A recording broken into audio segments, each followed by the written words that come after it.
Alright, so last time, a lot of things happened. A lot of separate things happened. One second. During most of the excursion in Teetum, Ramas and Earl went to go check out the Steelforge estate for the majority of the day, leaving the rest of you to do whatever you wished. Hwinnil went with Kasov and Earendil to purchase some winter clothes for the trip up to the mountain, with great success at the general store. Florgorin decided to stay back with Ixen and do some research on rakshasas, since this may or probably will be the enemy that you will have to butt heads with sometime in some future.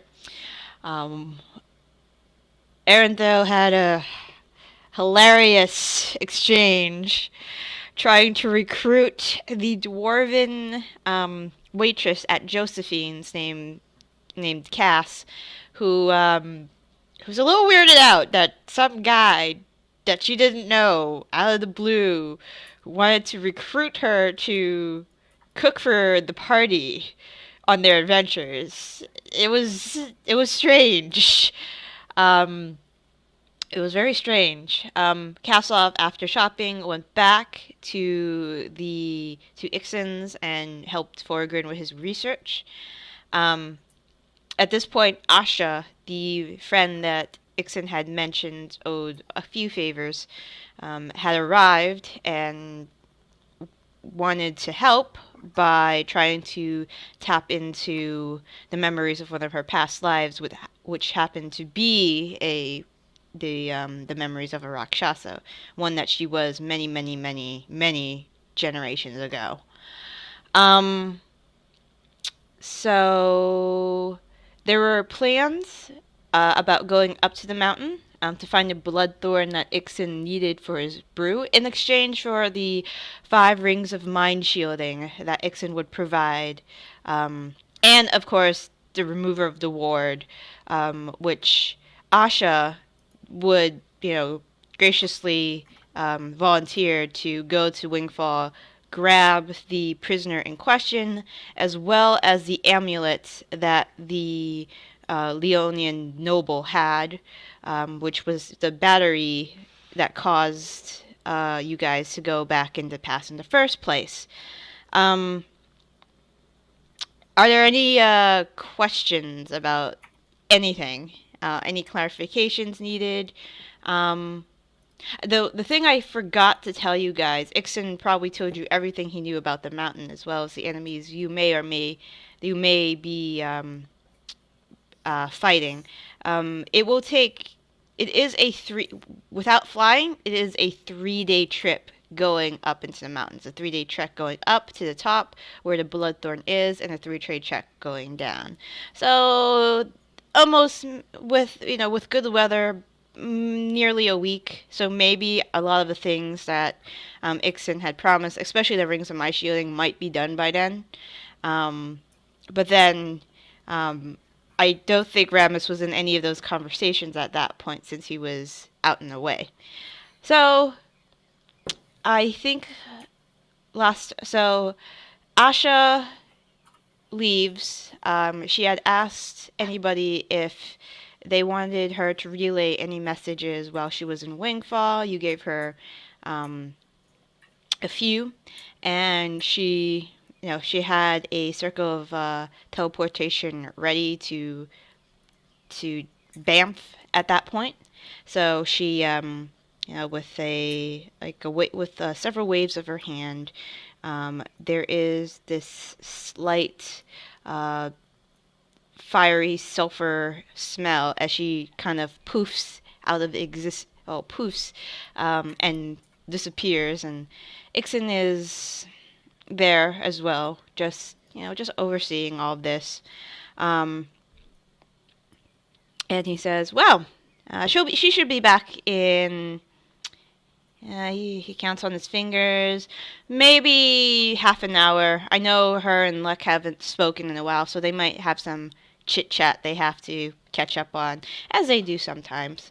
Um, have you all had dinner yet? No, not yet. No, I have not. No. I am famished. Well, I can definitely arrange something. I no reason to bother Meridino. Um, and he just waves you. Come on, let's go to. Well, I don't like using the dining room that much. I only use it for more distinguished guests. And he kind of rolls his eyes and quotes his fingers as he does that. So why don't we just go into the kitchen, see what we could dig up? Just have a casual dinner. Where are your ranger? And at this point, Earendil probably has left the room. Um, or whenever he decides to show up. Acros has been tinkering with that set of grenades for God knows how long, and I will let him know what he's learned if he ever comes back. Um, and Florgorin has, opted to continue his research with the rakshasas for now, finding them quite interesting, society-wise. I sent you some stuff, Kasov, that went into a little more depth about Rakshasa society, castes, that kind of thing. Um, so Ixen, walks towards the kitchen, um, and starts pulling out like breads that were made that day, dried meats. Some fruits. A lot of them are fruits that you are used to cast off. Mostly what you could grow in the Ironfast region. Mostly are like apples, pears during the summer months, which you guys are in currently. Summer to fall months, and other non-tropical ish fruits that you're very familiar with. Most of you are familiar with being on this eastern continent by now. And he puts it all onto the. There's a small kitchen island made of granite with a kind of deep wooden top, and he just lays it out. Takes out a few knives, couple plates, some napkins. There are stools situated around the island area, and it looks like that they are used quite often, whether by the kitchen staff, any of the staff on this at the brewery, or just Ixen talking with some of his staff once in a while, just eating with them.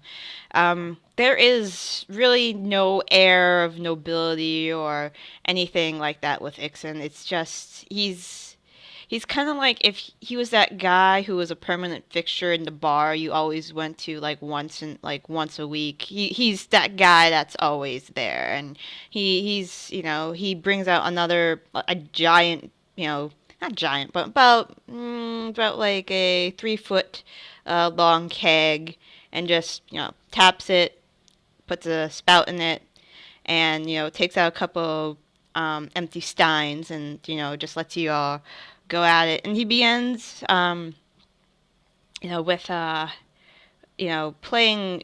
He conjures with my not my illusion, but a small evocation spell, like a ball of fire, and he, kind of lets the fire go from finger to finger, just dancing on his fingertips when there's like a lull in conversation or anything like that. So you guys are just eating, chatting, and waiting for Asha to return from her endeavor. And he looks at you and he says, "Well, I mean, you've told me a lot about your captive and some of your adventures, but if you like, and if you just want to make small conversation, I'd like to hear more of what you guys have been doing. I mean, I'm more than happy to share tales of what I used to do. Oh dear God, I'm old. I'm so old. out. Ah. He smiles as he... Huh? How old are you?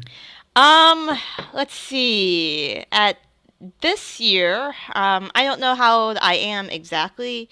I was just dropped at a doorstep in front of a church of Pelor. They didn't really welcome me because of the whole tiefling thing. But I am around,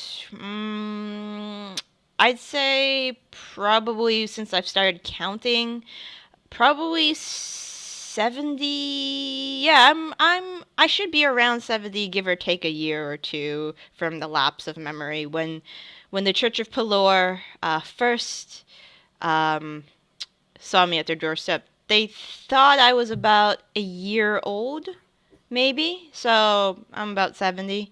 I picked my birthday for. Well, I actually never picked a birthday. But I celebrate it like every day is my birthday anyway. And he just, takes a long drink from his ale. So, have you found anything interesting while you've been here? Any. He kind of just gives each one of you a look over and says, any, chimeras or mummies or any of that kind of stuff, or dragons maybe? Surprisingly many dragons, actually. Mm. I think we're up in 3 now. 3? What color were they? 1 green and 2 red. Oh, jeez. Wow, you guys have... Dragons, Yes. dragons, especially around this time, they're a little more common than they used to be because of the war that's going on down south. But and he starts eating this like haphazardly made sandwich. So dragons. Where were they? Where did they happen to be? I don't remember the city's name. Mm. Let's see. Wingfall? No. It's in the country where the fight with the Dragonborns are. Oh, If you could describe the city for me, I might know of it. I used to have a lot of liaisons in Skorok myself. I tried to describe it. Okay. On the plateau. Oh, yeah, Flamecrest. Yeah, I know Flamecrest. That's cool. I went by there once. They have a really, really nice looking commander of the forces over here named Angela. She was quite the looker. I think she may have been a dragon though. That would have been weird. Anyways. Did you sleep with her? There were attempts made on my part. It's a little fuzzy because I think I just obtained a really nice bottle of whiskey that day, and I went through 3/4 of the bottle. So a lot of my memory of that place is a little fuzzy. Though my Skellish was really gave me these annoyed looks every once in a while. I don't know, something about respecting his commanders or something like that. He was always a stuffy one. But I don't think so. I tried, but I don't think I did. I think I would have remembered sleeping with Angie, but no. So you fought a green in Flamecrest. Where did you fight the reds? Sounds like commies. In Forge. Wingfall? I think that was Wingfall. Yeah, all right. Yeah, that was Wingfall. Oh. Yeah, that's where I met these guys. Oh, okay. And I assume you got to see what Lekwood could do. God. Yes. That was a sight. Yeah. And you guys must have been pretty good yourselves. this freaking, I still remember that stupid club of hers. Don't ever get hit by that club, guys. It hurts. It hurts like hell. Especially after she put those spikes at the end of it. Ugh, never want to go. I helped her make that thing too, so it's my own damn fault for giving it to her. It was an impressive weapon. It is. She came up with the idea of attaching code iron and adamantium and mithril and silver on it because, why switch weapons when you're fighting lycanthropes, for example? I mean, a little bit of everything makes it effective. I fought my own fair share of things growing up in my day. Most of them rather unpleasant. Especially that excursion into the Underdark that one time. That's where we found, you must have met her if you passed by Wingfall. That's where we found Pip, by the way, the gnome that hangs out with, Lek. She was you couldn't tell by looking at her, but she has some Smurfneblin blood in her. And, yeah, she always did look very small. Yes. Well, she being a gnome, yes, the gnomes are all gnomes of walks of life are pretty small. But yeah, we had rescued her from a slavers from the Underdark. We were very close to Menzo Barazan, the Drow city down there, and that was a mad caper on itself. Gee, I almost didn't make it out, and neither did Maru, but that was a while back. This whole adventuring business can be a little difficult, as I have known. Are you guys feeling okay mentally? It's a lot of weight. Believe me, I've been there. Taking care of the physical embodiment of an evil god is, kind of does things to your mind. I don't know if I even have most of my sanity left. Or it could be the alcohol. It could have damaged the liver and the brain cells. Maybe. But yes. How are you guys doing after all this? It could be difficult, especially in your situation. Well, most of your situation where you're thrown like back into the past or something. I think I have gotten used to that feeling of being in the past. It helps when you have a lot of friends as well, both companions and animals. It does help. It does help. He says. Ixen says. I know. As much as I butted heads with my own companions. We almost never agreed on certain things. You had the Dragonborn who was like, "Oh, we have to save like everybody," and blah de blah de blah de blah. Can't kill unarmed people. Blah blah blah blah. It's a kid. Why would we kill the kid? And I'm like, the kid's gonna grow up to be this evil entity one day. We know this. No. Luck and Skellish would tell me, well, we can't kill babies, so. And then there were things like, oh, we have to save the nature thing, and that was Maru's shtick, nature and all that. No offense, he looks towards you, Hwinnil. I'm all for, like, saving the wilderness and all that.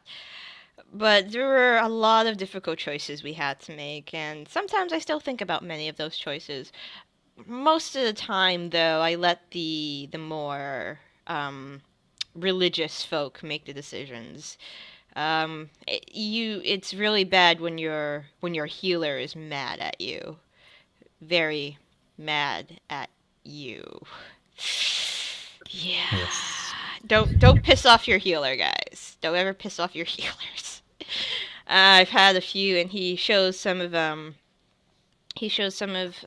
couple of his fingertips have been sheared off, and it's like sometimes you ask to be healed, and all they do is make sure you don't have scarring and don't replace limbs. When I know she could replace limbs. Ugh. Anyways, but yeah, so you guys are going up to the mountain. When have you decided you were just going to go up to the mountain? Were you going to go there in the morning or what? Yeah, I in the I morning. think at dawn's first light, yes. All right. Yes. You should be hitting. So it takes about 3 days to get up to the top where the Bloodthorne is. There might. It's a little. After the first day of travel, you'll start hitting heavier snow. So just a warning. It'll get really cold by the time after day 1. I'm trying to figure out if there if there's anything else I could tell you about the mountain besides. I mean, what I've described is what I've encountered personally: the harpies, the hippogriffs, the yetis. Those are the most common enemies you will find up there. And most of the time, especially like the hippogriffs and harpies, they will leave you alone unless they think they could take you. Especially the harpies. I've never had any problems with them. They tried once with me, and it didn't work out very well for them. Let me tell you that. Yes. I kind of gave them a couple warning shots, and they figured not to fuck with me. Nice. But And I appreciate all of the info that you've told us about them. well, I'm sending you possibly to get. I'm sending you up there to get items for my alcoholic brews. It may not seem important, but it's pretty important for me to keep this place running. And I appreciate that. And in exchange, you will get your rings of mind shielding once you're done. It's just, I just hope the hill giants aren't active this time of year. They usually aren't. They usually go after travelers during the winter time when resources are scarce. You shouldn't run into them, but on the off chance that you do, I would just say be careful because getting hit by a boulder is not pleasant. Getting hit by multiple boulders suck. Good to know. Yeah. Good to know. But boulders hurt, as if you didn't Yeah. know that already. Yes, I've been preparing myself a little bit for this trip, and I appreciate that you told us about all these creatures that we may encounter. I can help you with your helping you with your blunt resistance. I still have a spell that can conjure up stone columns and just smash you, and that kind of simulates the fort. No, okay. We're not. We won't. I won't hit you with stone pillars. Those training sessions with Skellish. Those hurt. But I'm thinking, I really appreciate that you told us about the harpies, especially because I made sure to, when I was praying to Ayun last night, I made sure to memorize a silence spell. That would be very helpful. That's always very helpful. I wish Lek had planned ahead like that sometimes. She usually didn't. Well, I like planning ahead. It definitely helps rather than looking behind and regretting everything. I don't think Lek regretted anything. I think because of her barbaric nature, she just liked going headlong, charging in, and then trying to figure out what to do. I'm surprised she didn't die. Anything. Dying sucks too. Like if you ever die, it really, really sucks. I've been brought back once, and it sucks. Like you think you're gonna be gone forever. You see that white light. You go to that white light, and then it's all good. It's all calm. It's all peaceful. And then you're just ripped back into the vessel that you were part of, into this painful world of regret and misery. And okay, I'll stop. sorry, I got carried away. You sound like a miserable old man. I can be sometimes a miserable old man. There's a lot of shit that I regret. But that's neither here nor there. I think I've had, and at this point, while he's been talking into a drunken stupor, he's gone through 3 tankards of ale, And he says, I think I've had enough to drink for now. I think it's time for me to go to bed. You guys can, you guys got the run of the house. If there are any doors that are locked, I would suggest leaving them locked, just for your own safety and the safety of my staff. He looks he looks at Ramas. I know you'd love the challenge, but for your own safety, I have a couple nasty things in a couple of rooms. Just to warn you about. And let me tell you. Yeah, and let me tell I mean This is not discouraging me. and I mean, yeah, you don't no. It's just any room that's open, you're more than welcome to check out. As the tribal people or the dialect that I don't know where I got mi casa su casa. I forgot what language that was part of. Maybe that's Celestial, but I'm not sure. Anyways, you guys have to run to the house. I'll see you tomorrow morning if I don't have a pounding hangover again. And again, if you need anything specific, what time is it? And at that point, you hear a loud poof coming from the sitting room, and Ixen's like, "Ah, oh, shit! I forgot Asha was still out. I never drank so much ale in such a short time. Well, that's a lie. I've drank a keg in 10 minutes before, but who's counting? All right, we should go. We should go see if she has that gentleman that you had captured, with her. At this point, you hear a voice drifting from the hallway. Ixen, we're back. Oh, she must be here. All right. Asha, we're in the kitchen. And you hear two sets of footsteps coming through the hall. The first person that enters the kitchen area is Asha. Looking a little, rosy-cheeked. Rosy-cheeked for a blue-skinned person. It's more like a deep violet. And she says, sorry about that. Me and Lek got caught up in catching up, as you will. I haven't seen her for a while, but I brought the individual and the amulet that you had requested, and she, gestures with a hand, and as the now a little cleaner and a little well kept Jacob the slave walks into the room. He's not bound, and he kind of, nods to each of you, kind of rubbing the side of his neck where that ward was placed. A little bit nervous, being a strange house, being guided here by a blue person. He doesn't say anything, and Asha continues. I took a quick look at the ward while I was at Lek's, while I was talking to her, and I wanted to, since Lek is very knowledgeable about the infernal realms as well. She did confirm while this gentleman was staying at her place of residence that it is indeed of infernal origin. I could clearly see it as well. It's a high level spell, very high level. It will take a little bit to unweave it, and especially with your knowledge of infernal beings as well, Ixen. And Ixen nods. It's like, yeah, I'm a little too drunk right now. I've had a little too much to drink. I will look at it in the morning. But he kind of walks around. He walks around Jake, and he kind of tilts his head to the side, and he nods. Definitely infernal in nature.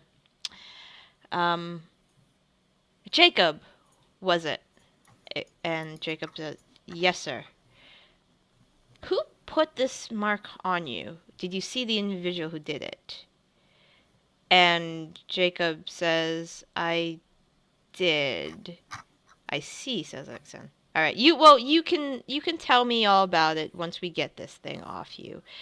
And Jacob stands there and says, "So you really think you can get this ward off me?" And the other two nod, and Jacob looks to the current party right now and says, I'm Jacob says, I am in no position. I'm not in any position to request a favor at all. I know that I tried to kill the three of you, and well, not you, you. He points to the dwarf. You weren't here, or well, not the some of you. I tried to kill some of you. And I am very I've had a lot of time to think about what I've done. I've had a lot of time to think what I've been doing, and after our conversation, Miss Hwinnil, um, I have decided that I do want to help you, but I would like something in return. Not anything monetary, not any position, nothing like that. I still have family on the western continent, in the Elven lands back home, back where you and I are from. After we get back, I would like, some escort or some way to get back so I can see how I want to see how my daughter is doing. We had kept her away from most of the fighting, just in case something terrible happened. And I like to try to find her again. And I want to know if she's okay. I haven't had any contact with anybody since I've been here. Um, and I know I don't have any. I'm in no position to ask this, but I would be forever. I mean, I will tell you everything I know once this is out off my neck. But I'd like to try to find my daughter. I can't speak for the rest of them, but I think that a man who's true to his word will deserve retribution. Will deserve retribution or forgiveness. What do you believe? Yeah, I And I won't look to hold Hwinnil. anything against you. So, I could probably help you. She's in Nananire currently. Well, last time I had spoken to her, we were able to get her away from the rebellions, and she is, as in all intents and purposes, like a secondary citizen while she's in Nananire, but it was better than what she was doing in Dornathil, fortunately. And they've hidden her away so they don't know she was an escaped slave. Um, but yeah, yes, thank you, I'm very appreciative, and Would I be able to get word to people in whatever the name of that place was? I'm not going to try and pronounce it. okay. To see if we can try and find her sooner. So Jacob is human. Um, so his daughter probably wouldn't have been born yet in this timeline. Oh, did he come back in time with us? With them, yes, with them. Oh, okay. With them, yes. Well, Okay. he wasn't part of Okay. he wasn't part of the travel, the direct travel with them, but he got there through his own means with the entity or the entities that he was working with. So they brought him back. But he's like, yes, she is now a non-liar. In where you guys are from in the future. Gotcha. She's only 16. So she's not born yet. Of course. And I am not going over to that country at all to, perhaps fuck up whatever, thing that may cause her not to exist right now. So I'm going to stay here to make sure that, eventually I, find the love of my life and and have my daughter. He kind of smiles as he thinks about that, and then quietly goes into a more somber mood and says, I will, but I I will let you, I will try to tell you everything I know. Once this I was beginning to itch. Maybe because I've been thinking about it too much. It itches where I think. I will be able to tell you what I know. I don't know how much of it will help you, because I wasn't privy to everything, but hopefully there's some bits and pieces I can tell you that will help. Yeah, I'm really not feeling very comfortable with what I'm doing anymore and what they want me to do anymore. And Asha says, if you, where would you like this gentleman to stay during his stay? And Ixen looks and he says, he's gonna roll an insight check actually. He seems true to me. I could just give him one of the spare rooms. Of course, it will be a warded room, just to make sure that nothing happens to you while you're here, and to make sure you don't, leave the estate while you're here for, obvious reasons. And Jacob nods. He seems, yeah, he seems, honest to you. He doesn't seem like he's hiding anything. Jacob, is nodding with everything Ixen says, and Ixen says, "Yeah, well, make sure he stays here during his time here. You'll be comfortable, of course, and I will research the ward further in the morning. After I sober up, I should make some water or something like that." Yes.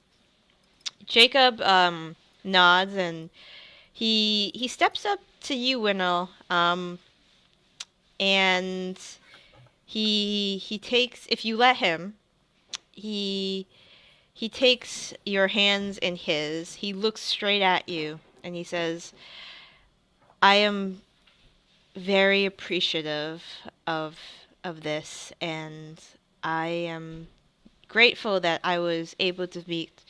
I don't see your tiefling or your other half-elven companion with you right now, but I am very, very grateful that I happen to be captured by such good-hearted folk, and I'm very appreciative that you will be able to, or to try to help me as well. I know that doesn't come from much being, just a former slave, but my word isn't really. I mean, you have no reason to trust me at this point, but but thank you." And he just, lets go of your hands, and he seems genuine. He doesn't really seem to be holding you out. He's just really relieved that, the fact that you would help him, bring him to his daughter. That's like that. It seems like it's a weight that's lifted off his shoulders. It's a concern that he's had for a while, since there was talk of the removal of the ward on his neck. He's been like, it seems like he's been, fighting with part of himself, obeying the force that put him in this circumstance in the first place, and actually, for the first time in his life, actually grasping the meaning of freedom itself, and what the price of freedom is for him, so to speak. He lets go his hands and he turns to Ixen. "I'm feeling very tired all of a sudden," and Ixen nods. It's like, 1 second, and he claps his hands, and Meridino comes out from some hallway that didn't seem it was really there, and says, Meridino, could you lead this gentleman to one of the warded rooms I have for guests? And Meridino says, it'll be done. Come on, Sonny, let's go. And Meridino starts walking quickly to one of the designated rooms. Well, I am going to go to sleep. I'm way too drunk for this emotional bull crap. And I'll check out the ward morning. I might be sleeping in, so good luck on your journey. Have fun. Try not to get killed. I'd be really unhappy, new drinking buddies being killed. And was there anything else you wanted me to maybe look into while you guys are trekking up the mountain on my behalf? Do you have a plant I can look at or something here? Do you have one example? An example of the plant that you are going to be... Yes, of course. Let's see. 1 second, since we're in the kitchen. He goes to a herb rack that's in the corner. There's some drying herbs that are there, and he takes the last piece of... last bundle that's up there. He brings it down and he puts it on the table. It is a herb that looks very similar to rosemary. However, you see there are, at the ends of each leaf, there are once were dried spots of what looks like they were blood, and Ixen says this is a clipping from one of the plants. Sometimes I try to figure out what other uses it has besides for strong brews. Haven't got much yet. It makes a nice antiseptic removal plant, but it looks very similar to rosemary. It grows in a shrub-like form, similar to rosemary. However, instead of the sticky residue you get on rosemary when the growing season is over, it produces these droplet like blood-colored sap. Hence where it gets his name, Bloodthorne. And also, he shows you the thorns along the side where the base is woody. And he shows you, he breaks off a dried piece and gives each one of you a piece to smell. It doesn't smell like rosemary, actually. It smells very similar to a more very, very, very strong sage-like smell.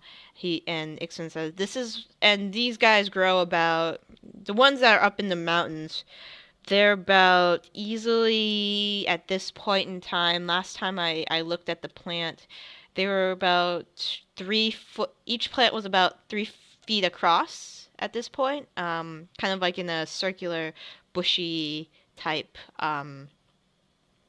plant.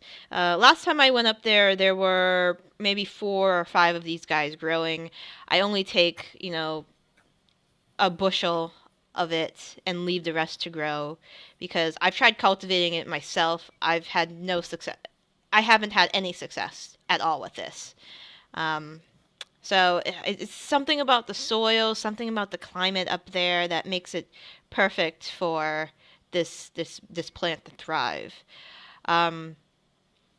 It is very close to that one Yeti territory, but usually, a couple of fireballs, and they're like, I don't want to mess with this guy.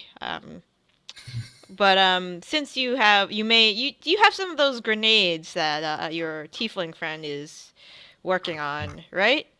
That may be enough to scare them away. They really don't like fire. But yeah, this is what it looks like. Just take you could take a sample for yourself, as long as it's not like 2 bushels, just like a sample for yourself to see what you guys can do with it. I mean, maybe you'll find a use for it that I couldn't have found. It is, yeah, it's very, this is the only place, one of the only places it grows on the western continent. I know of a few spots much further north, of, like, past Nortec. And there is one other place this one grows. There are some mountains on the coast of Robur that also contain this plant as well. Those are the only 3 places off the top of my head I know that I've seen this with my own eyes grow. Thankfully, there's one on this continent, so I don't have to move my goddamn brewery to the west. No offense to you, to the elven, the elven individual, and some of you might be from there. The western continent's a rough place for people like me. Yeah, it's I've run into my own fair share of slavers over there. Not pleasant, but they don't tend to mess with you when you're traveling with such powerful allies at that point in time. Actually, you took down a small slaver colony when we were there one time. Lek was so pissed. It was amazing seeing her work that day. And then she clocked the guy that we were supposed to interrogate, and he wasn't right in the head after a strike like that. When she gets into her frenzy, she can really go on a tear. I'll tell you about that. Anyways, I'm going to bed. Actually, he breaks off a piece of the plant and he hands it to you, and I'll keep this just in case you need to cross-reference. I'll draw another piece when you guys get back. How many do you need? Bushel, so, I pull out a sack and say, if we fill this up, is that good? Half of that would be good enough. If it's like a large potato-like sack, you say half of that. Just fill out half of that. Don't, like, pat it down. Don't, like, squish it together. Just, as many branches that you can trim off the younger stalks.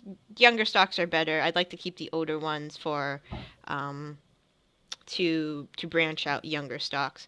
Then that'll be perfectly fine, and you can take a little bit for yourself. Just make sure that the plants are intact while before you leave, and they'll be okay. I'm gonna go to sleep now. You guys have a good time. I need sleep, and Asha's like, I'm going to continue meditating on my past lives. I don't require much sleep. So I will bid you all good night as well, unless you need anything from me. And at this point, Ixen's like, need sleep. And he's stumbling out at this point, just bringing a tankard with him for some reason. Maybe a little hair of dog that he'll need later. Of course.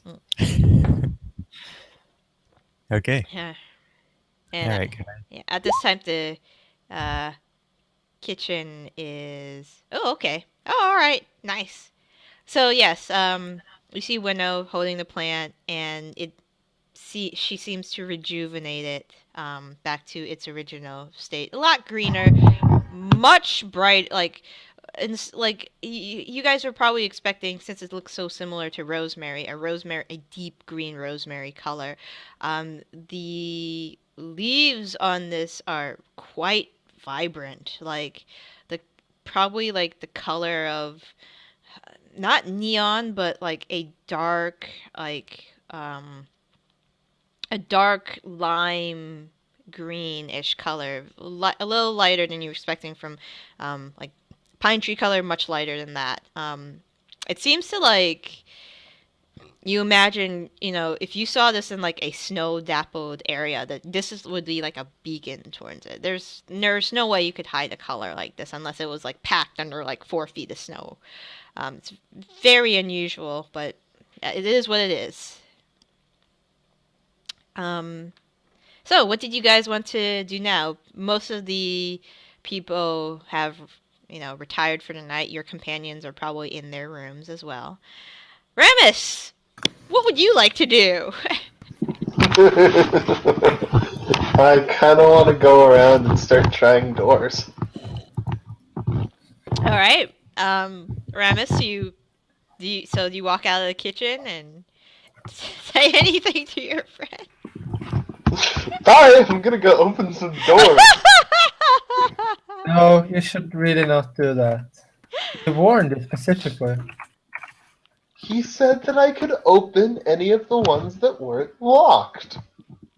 When you say open doors, I somehow see you opening doors, not just checking if they're locked. I mean, they won't be locked when I open them. That's what I'm afraid of. If you give me a lock, no, we still have something else. If you promise not to use lockpicks or try to open locks, then okay. Fine. I promise, Mom. Is there do you want to roll persuasion, Ramus? Or are you being honest? I think it would be more a deception. Oh, okay. Deception. Roll a deception. Oh, no. I'll go with it for now. Ramus is not inherently Fine. trustworthy, though. You should know this. Okay. Are you? I don't know. That's a pretty low insight. So if you, yeah. I believe it. Yeah. Okay. Anyway. You believe it. Unless you You believe him. All right. So Ramus, you go lollygagging your way through the hallways, trying doors. I'll let you know which doors you can open in a minute. Kasov, what are you up to? I'm just, what am I doing? I am looking over some of my notes about yetis and harpies, because I'm still concerned about the dangers they were about to embark on. But I'm probably going to head up to my sleeping area to look at my journals a little bit and just let everyone do what they're gonna do. Okay. And Hwinnil, what's up? I actually want to try to make 2 potions of climbing. Okay. All right. So you've made 2 potions already. So let's see. Let's roll since you've made 2 already. Let's roll a medicine check with. Was it medicine or was it nature? Did we decide it was medicine or nature? I'm just gonna look in the profession system. I don't remember. I don't Am I remember. proficient in doing poisons things? I mean, these potion things, or do I count as non-proficient? You're Because I'm not proficient. You're proficient at this point. You've Okay. been, reading. You've been working on your alchemy kits. I forget whether it's nature to harvest. I believe it is medicine to. I gotta get my Excel sheet in here because I can't find it right now.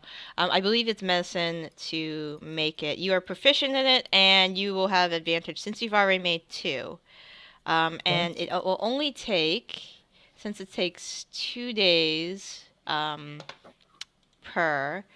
It'll take probably like less than a day once I find a calculator because I am not good at math at all, and that's why I went into biology.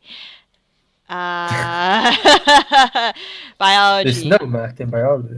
Well, there's some, but No, it's it's pretty easy math. Oh, it is? Oh, maybe it is, actually. Half a day, so it would take you half a day to make each. Since you've maybe made. I can only make 1 now. All right, so can you make 1? But where is the potion of climbing on this list? Yeah, you better have the. All right. Oh, okay. So since you've made 2 potions already, another potion of climbing, the crafting cost for this will be. Oh wow, potion of climbing is less than 2 days. My mistake. So instead, you should be able... That's not what I wanted. Why don't I have a pocket calculator at my desk? That would have been very useful. And Probably because you're a biologist. and I don't do biology while I'm at home either.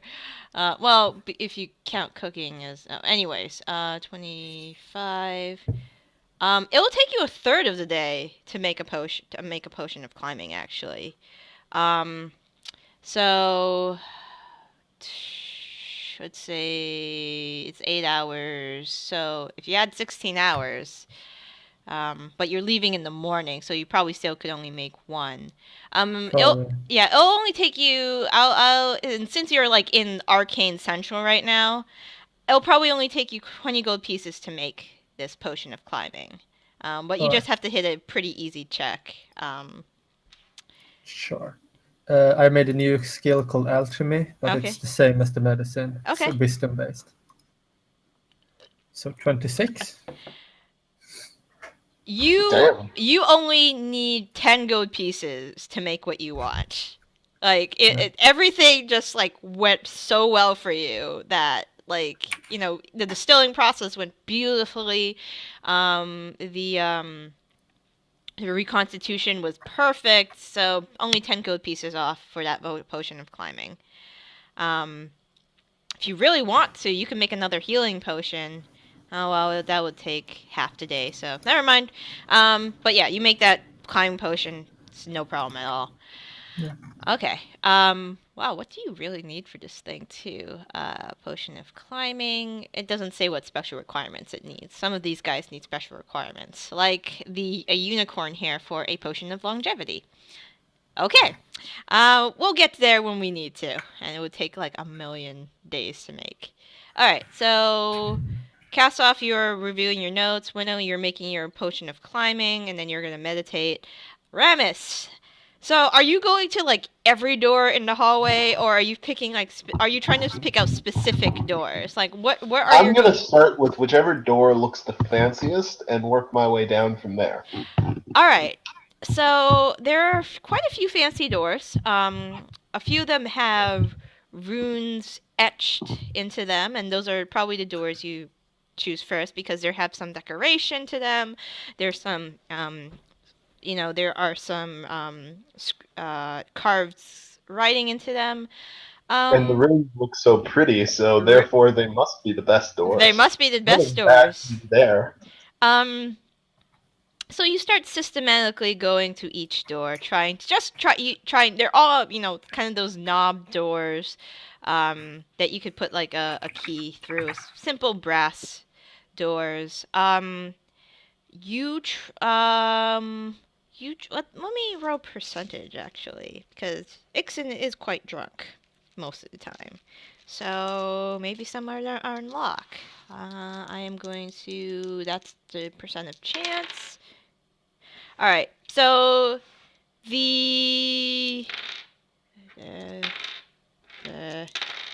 okay. She's rolling more dice. This can't be good. You try the first door, and you turn the knob, and it doesn't budge at all. There are 4 of these rune doors that you see. The second one, though, you turn the knob, and it opens very simply. Ooh, I enter. When you enter this room, it is a room filled with plants of all kinds, of a lot of kinds. There seems to be some natural sunlight emanating from the ceiling, but there doesn't seem to be any windows or anything like that. It seems like it has been enchanted to be very sunlit. And you see plants of all different kinds of colors, and all different kinds of shapes. Just circling the room. In the middle of this room, there is a simple wooden table with what typically you would find gardening shears, little clippers, small piles of soil, and pots of odd shapes and sizes.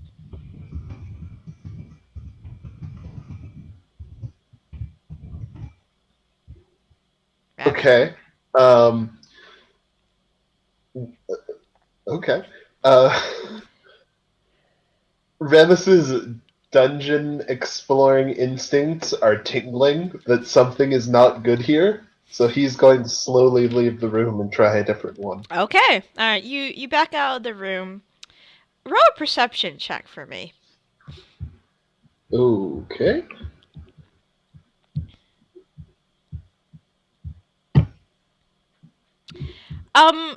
You swear as you cross like the threshold of the like you back up into the door just as you close the door.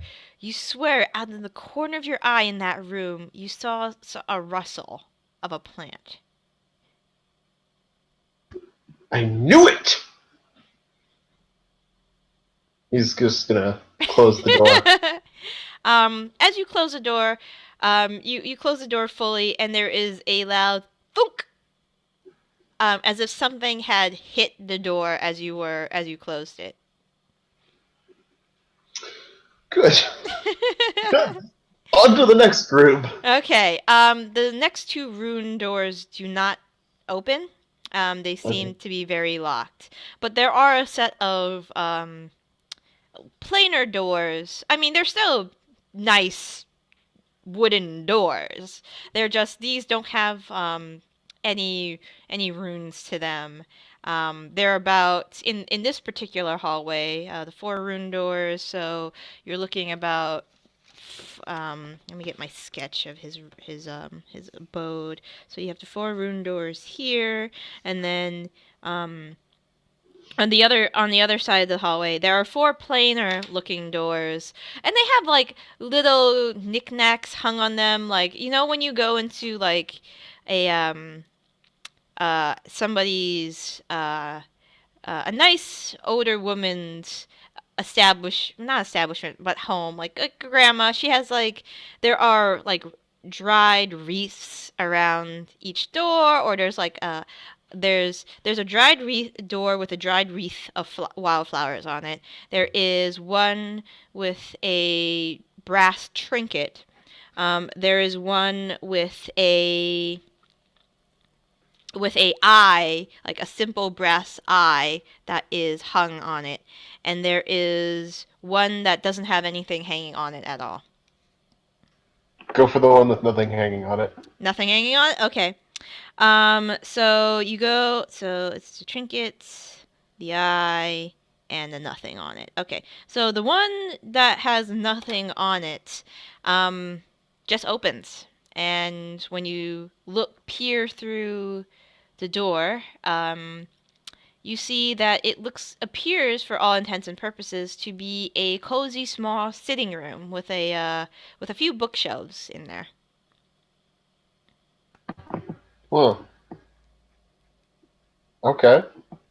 I'll try the other ones. All right. The wreath, the one with the brass trinket, or the eye. The eye first. All right. The door is unlocked. When you peer into this room, it appears to be some kind of shrine. It's a small room, but it is a small shrine. There is an eye with a staff icon on the shrine. There are, there's a small container with incense that had been lit some time ago. You need to be closer to see, maybe if it's still warm or smoldering. There is two small, tiny-ish braziers on the side, coals that are not lit. It's pretty dim in here, so you could see this with your vision.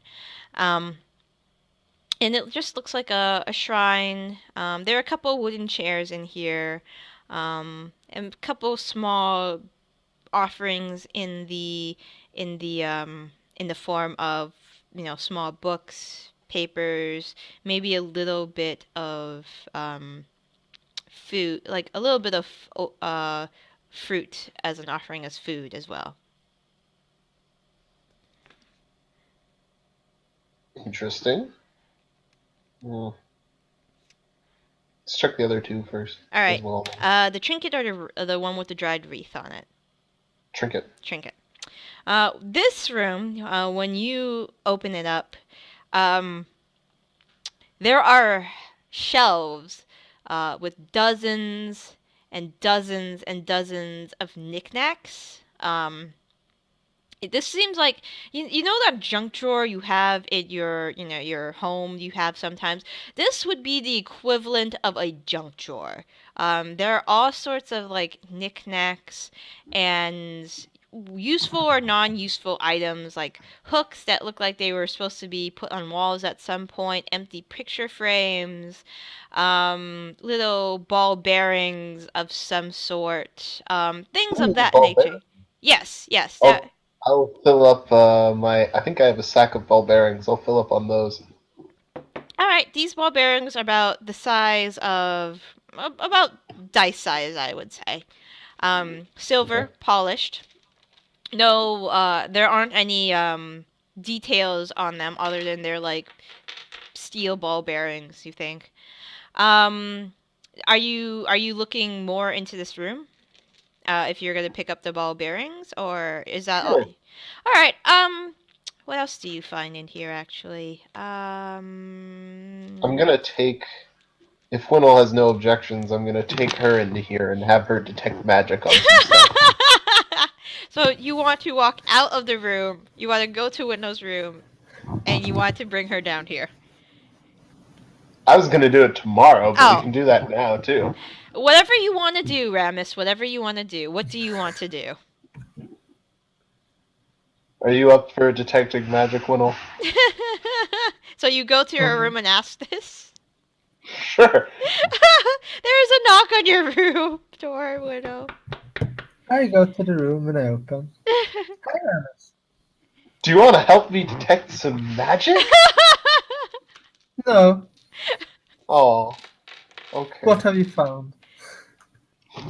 There's a room full of cool stuff. You can go to the owner of the house and ask him what it is. I don't have to snoop around and activate his wards by casting magic in his house. Oh. Okay. I'm sorry, Ramas, but it's not your house. And it's not an enemy house. It's a friend's house. You don't go around and do things like that. You can go and ask him. He will probably tell you. He'll probably have a really good story as well. Yeah, probably. He's probably drunk now. You should get some sleep. It's going to be a long day tomorrow. Sure. Hwinnil, the party pooper.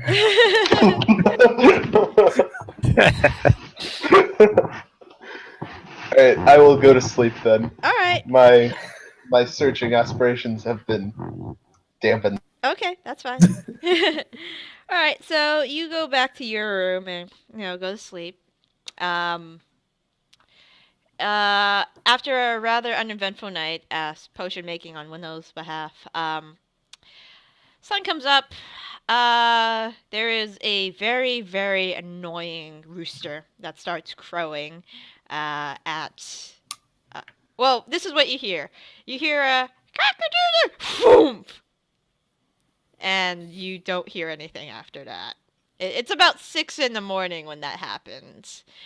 It's light out, being summer. If you care to look out the window, there are the charred remains of a rooster, and a very small crater. And there is a couple seconds later, like, "Shut up!" Coming down from Ixen's room.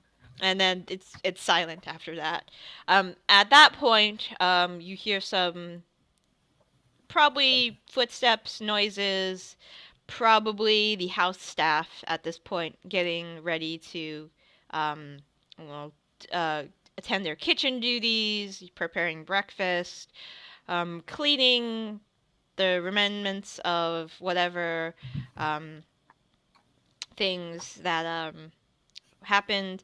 Cleaning the little charred area where the rooster once was, and the house is getting a little busy at this point. Just preparing for the day.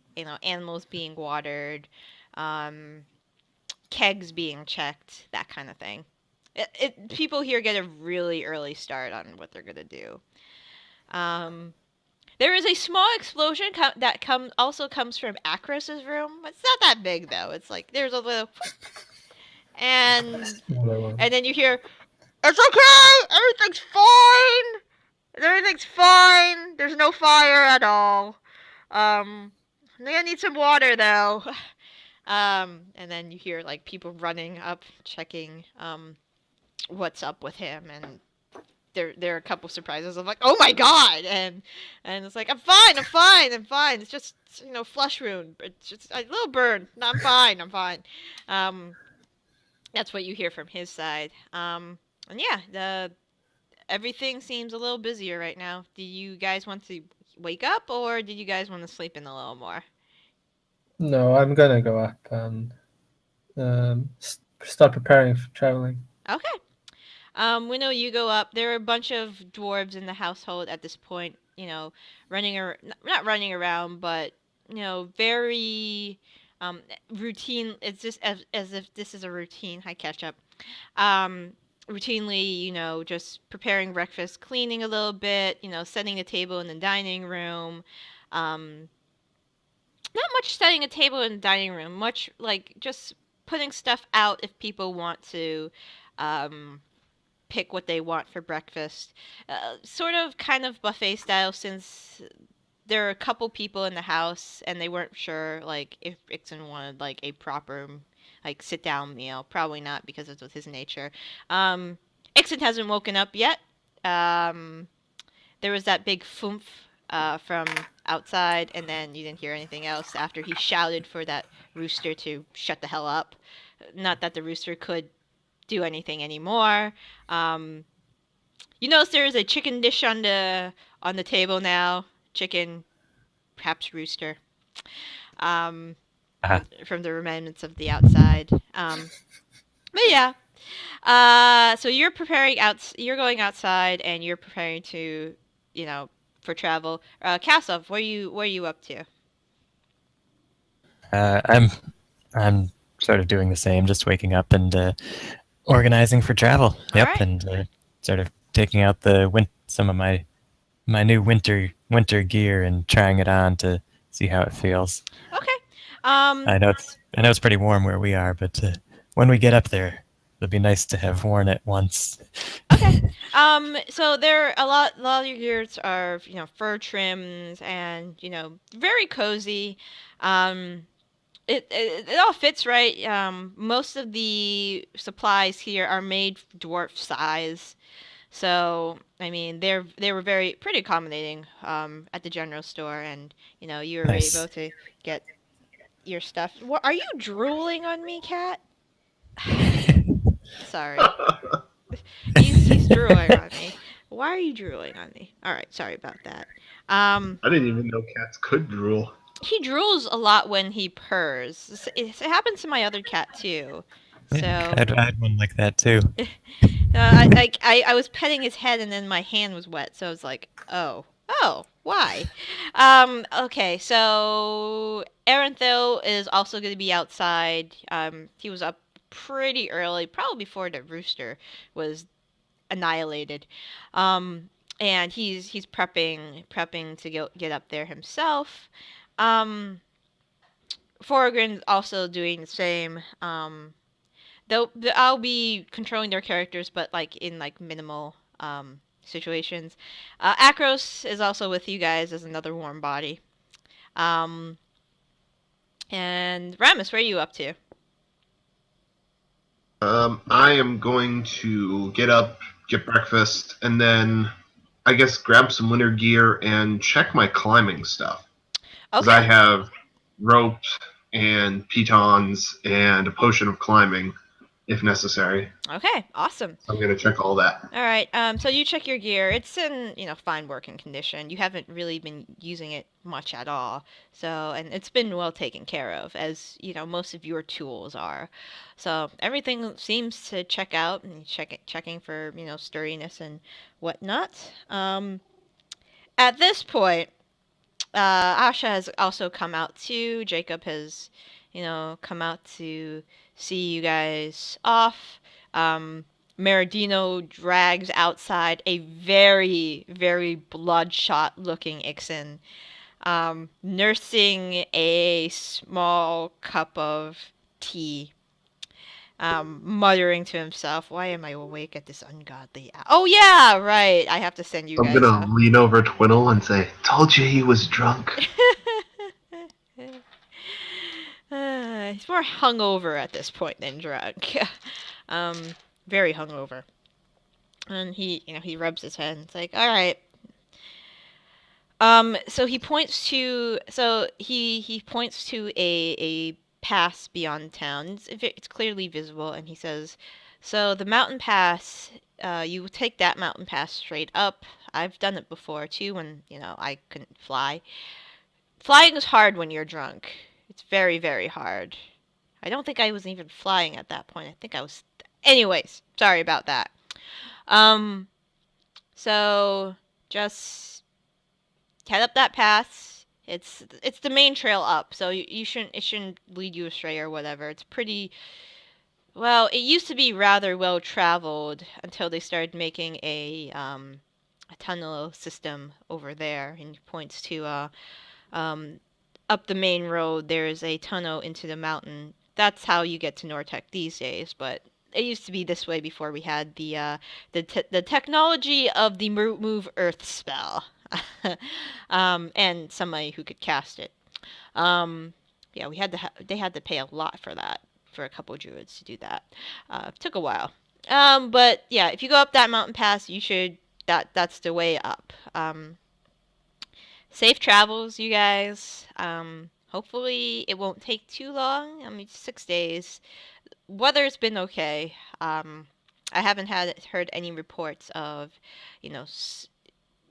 like snowstorms at the top of the peaks or whatever. Usually when that happens, we look out for white dragons because they bring blizzards with them. But I haven't heard anything about like freakish blizzards since I've been here. So you guys should be okay. If you guys don't come back in 9 days, I'll try to pop up there and see if you guys are all right. You'll be fine. You'll be fine. I can send a message if we get delayed. Yes, definitely do that. If there's any delays, let me know if you need any help. I'll be in the middle probably of my rituals helping your Jacob out, but I will, if you need anything, just message us.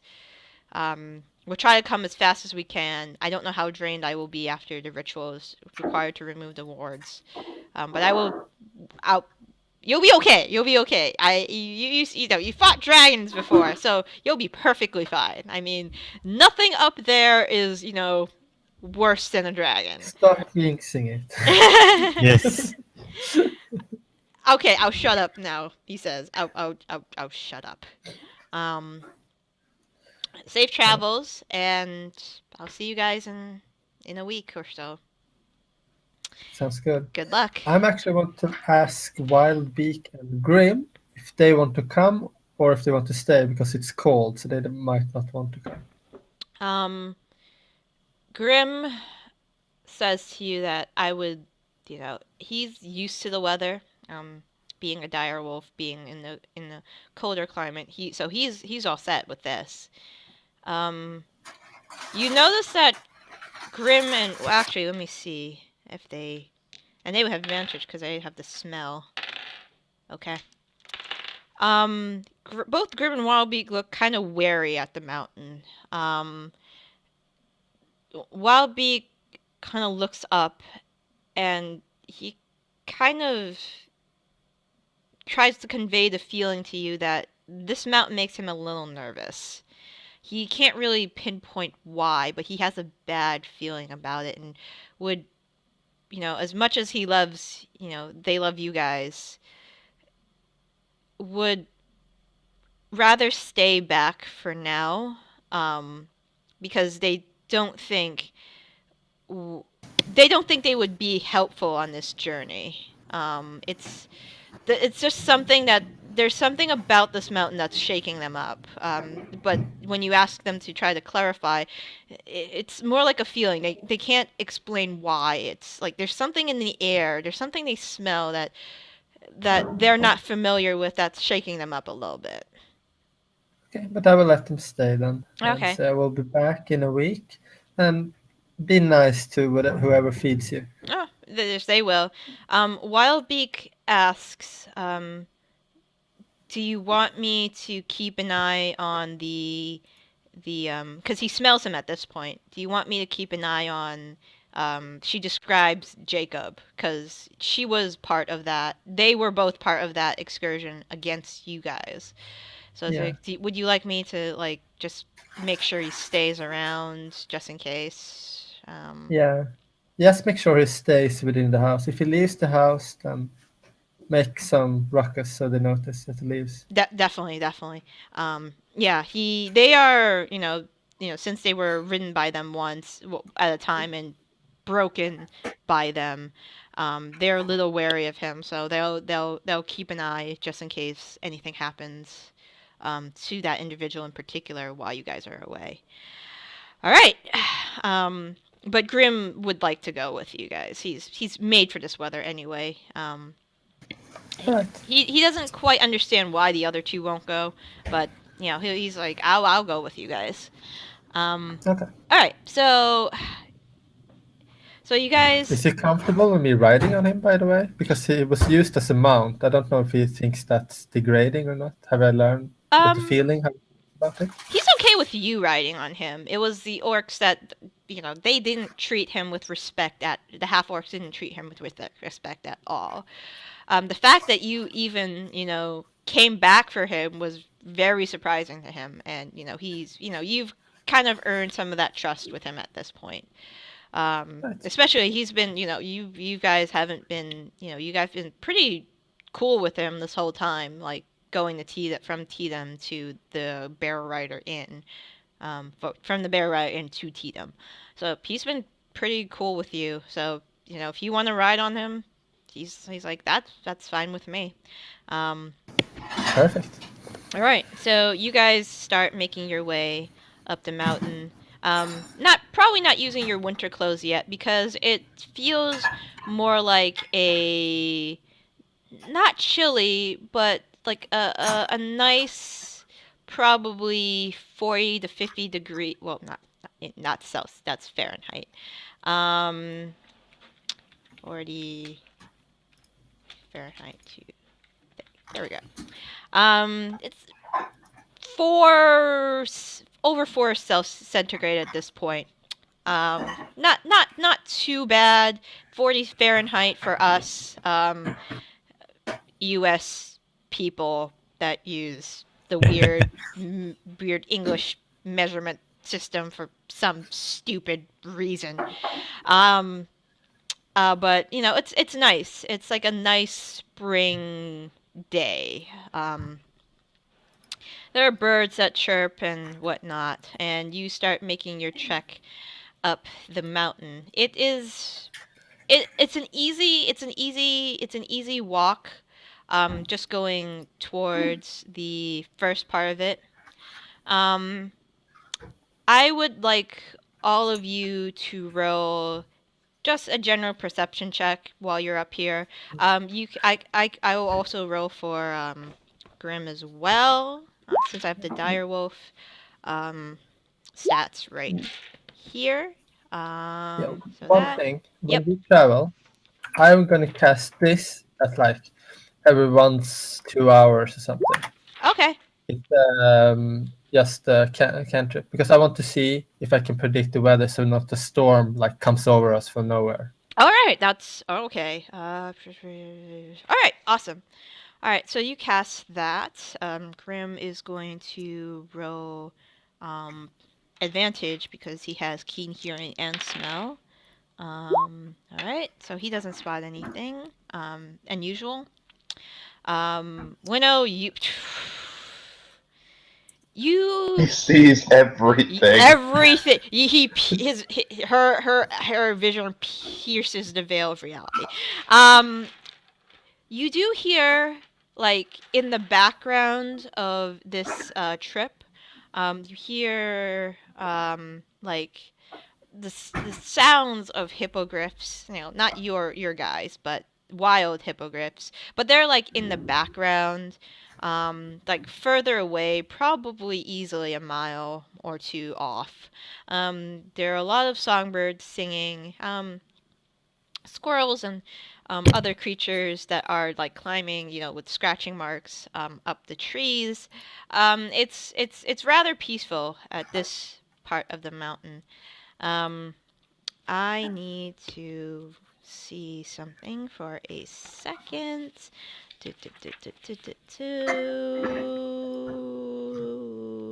There. 106. 106. Okay. So, as you are walking up, where's my d20? All right. You start walking up, passing. Every once in a while, you pass, you know, ruins. Not like fully, like collapsed ruins. Like you'll see like a ruined wall here or there. Like somebody was trying to build something and probably stopped halfway through.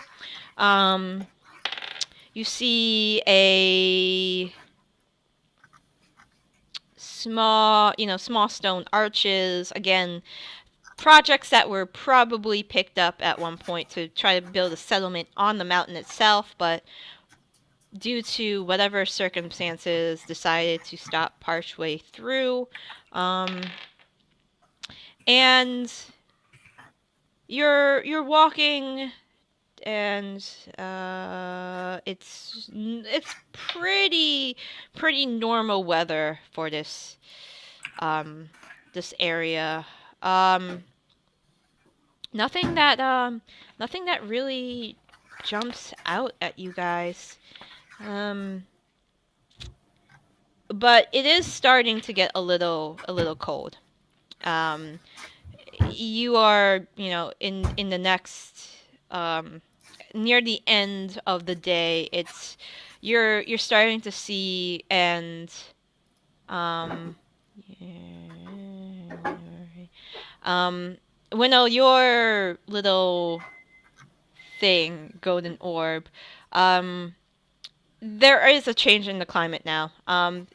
There is, you know, you're getting into more of a snowy area of the mountain. So there is, you know, and you guys could tell there are little small patches of ice, like ice slush, and there is a thin coat of snow on the ground.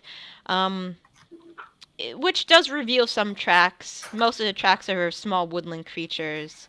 Once in a while, you do see tracks of larger creatures, probably smaller than Grim himself. I'm actually going to have all of you roll another perception check for me, if you could. And Grim does very well on this as well. Oh, geez. Grim... all of you actually rolled very well. The sun is starting to. It is still summer, but at this point, near the end of your first day of travel, the sun is starting to set, and Grim is kind of looking around and kind of nudges you, Hwinnil, and mentioned maybe we should, stop at soon, because. It's going to be night. It's getting towards dusk very soon, so it might be a good idea for maybe Earendil to try to, or Hwinnil to, or Grim, or any of you, if you wish, to start scouting out a place for to camp for the night. Yeah. All right. Sure. Survival, right? Yep, survival. If anybody is proficient in survival, and I will also roll. I probably don't have to, but if I need to roll for where is my stuff? Earendil, character sheet, skills, survival. There we go. Yeah, no. No, not at all. He trips over a branch. I was like, this is the perfect camping spot. No. Hwinnil, you find a very nice clearing by a small, partially frozen stream. There are chunks of ice in the stream, but it's still running quite swiftly. So it's a nice area to camp for the night if you wish. It is surrounded by mostly pine trees, and yeah, it seems like a nice spot to camp. It doesn't seem like there are any like large beasts nearby, like bears or whatnot, or anything like that. Perfect. All right. Well, I set up camp then. Yeah. No, yeah, the perfect camping spot. As near Yeah. perfect as you can get. Is there a tree there? It's a clearing, but there are trees, multiple trees nearby. Like, this Okay. is like, you're getting to thick pine right here. Well, as the elf I am, I'm gonna climb up and sit in the tree. Okay, so you're gonna sleep in a tree. Ramus, what do you want to do? Sleep. I'm just gonna sleep on the ground. All right. So, are you setting up like a tent or a bedroll or something? Just bedroll. Okay. Earendil will also start setting up his tent. Acros will try to start setting up his. He sets up his tent. He's fine. Florgorin sets up his tent. And Kasov, what are you up to? Just similar to Ramus, I'm just going to do a bedroll, but bundle up really well with the winter clothing. Okay. But no tent for me. Okay. I catch up. Who is anybody taking watch? I can take half the night. Okay. I'll take first watch. I'll do second, and Hwinnil can take third and fourth if that's the way to split it. Okay. Sounds Awesome. The rest of the guys just go to sleep. Yeah, So, they've had a tough time. Yeah, they trust you guys implicitly. Okay, so first watch is Ramus, right? Correct. Okay. Yes. All right. So as everybody is getting ready for bed, Grim is gonna sleep at the base of your tree, Hwinnil.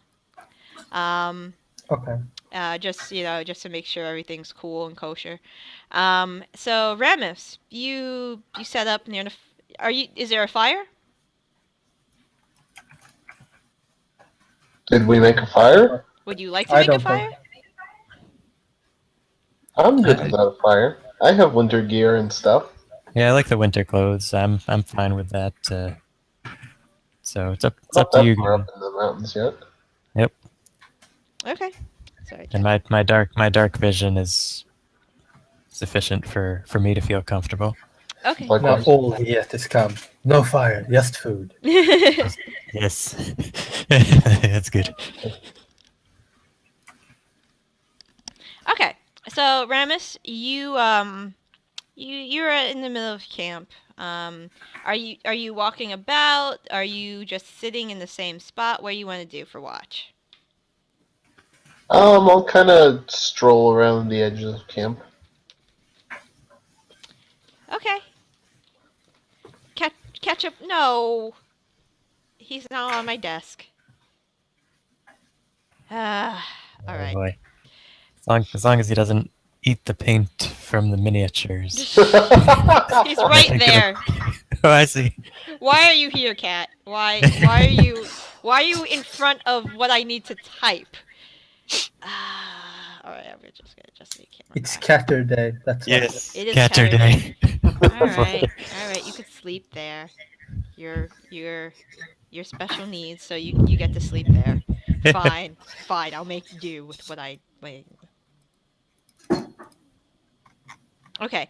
So Ramus, you are standing watch, and I need my other die.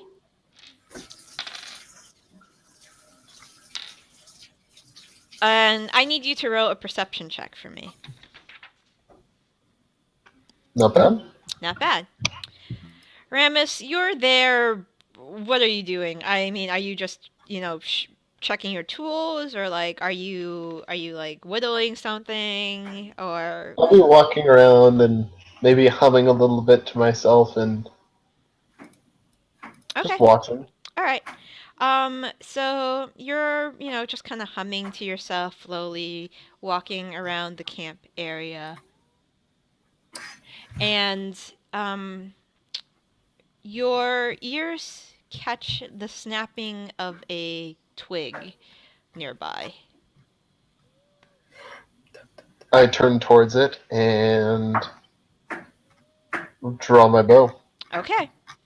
And do you say anything? Do you just stand still in the darkness? I will get out my bell that I have in one hand. Okay. And I will shout out, "Who's there?" Okay. All right. 1 second. Okay, perfect. So you shout out, "Who's there?" Okay. All right. Okay. Ramus. As you shout out, "Who's there?"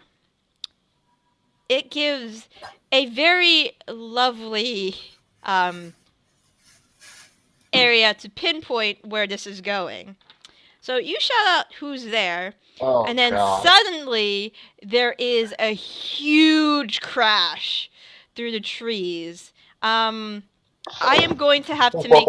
I need you to make a dexterity check, as there is this boulder. It's not a large boulder. It's about this big that comes flying through the trees in your direction. Check or save? Save, please. Okay, you take half damage as this, not giant, but more like a... Actually, where is... Enough to crush your head stone. Probably enough to crush your head still, but where is... that's not what I wanted. Oh, God damn it, I need to put, like, little tabs on what I want. There we go.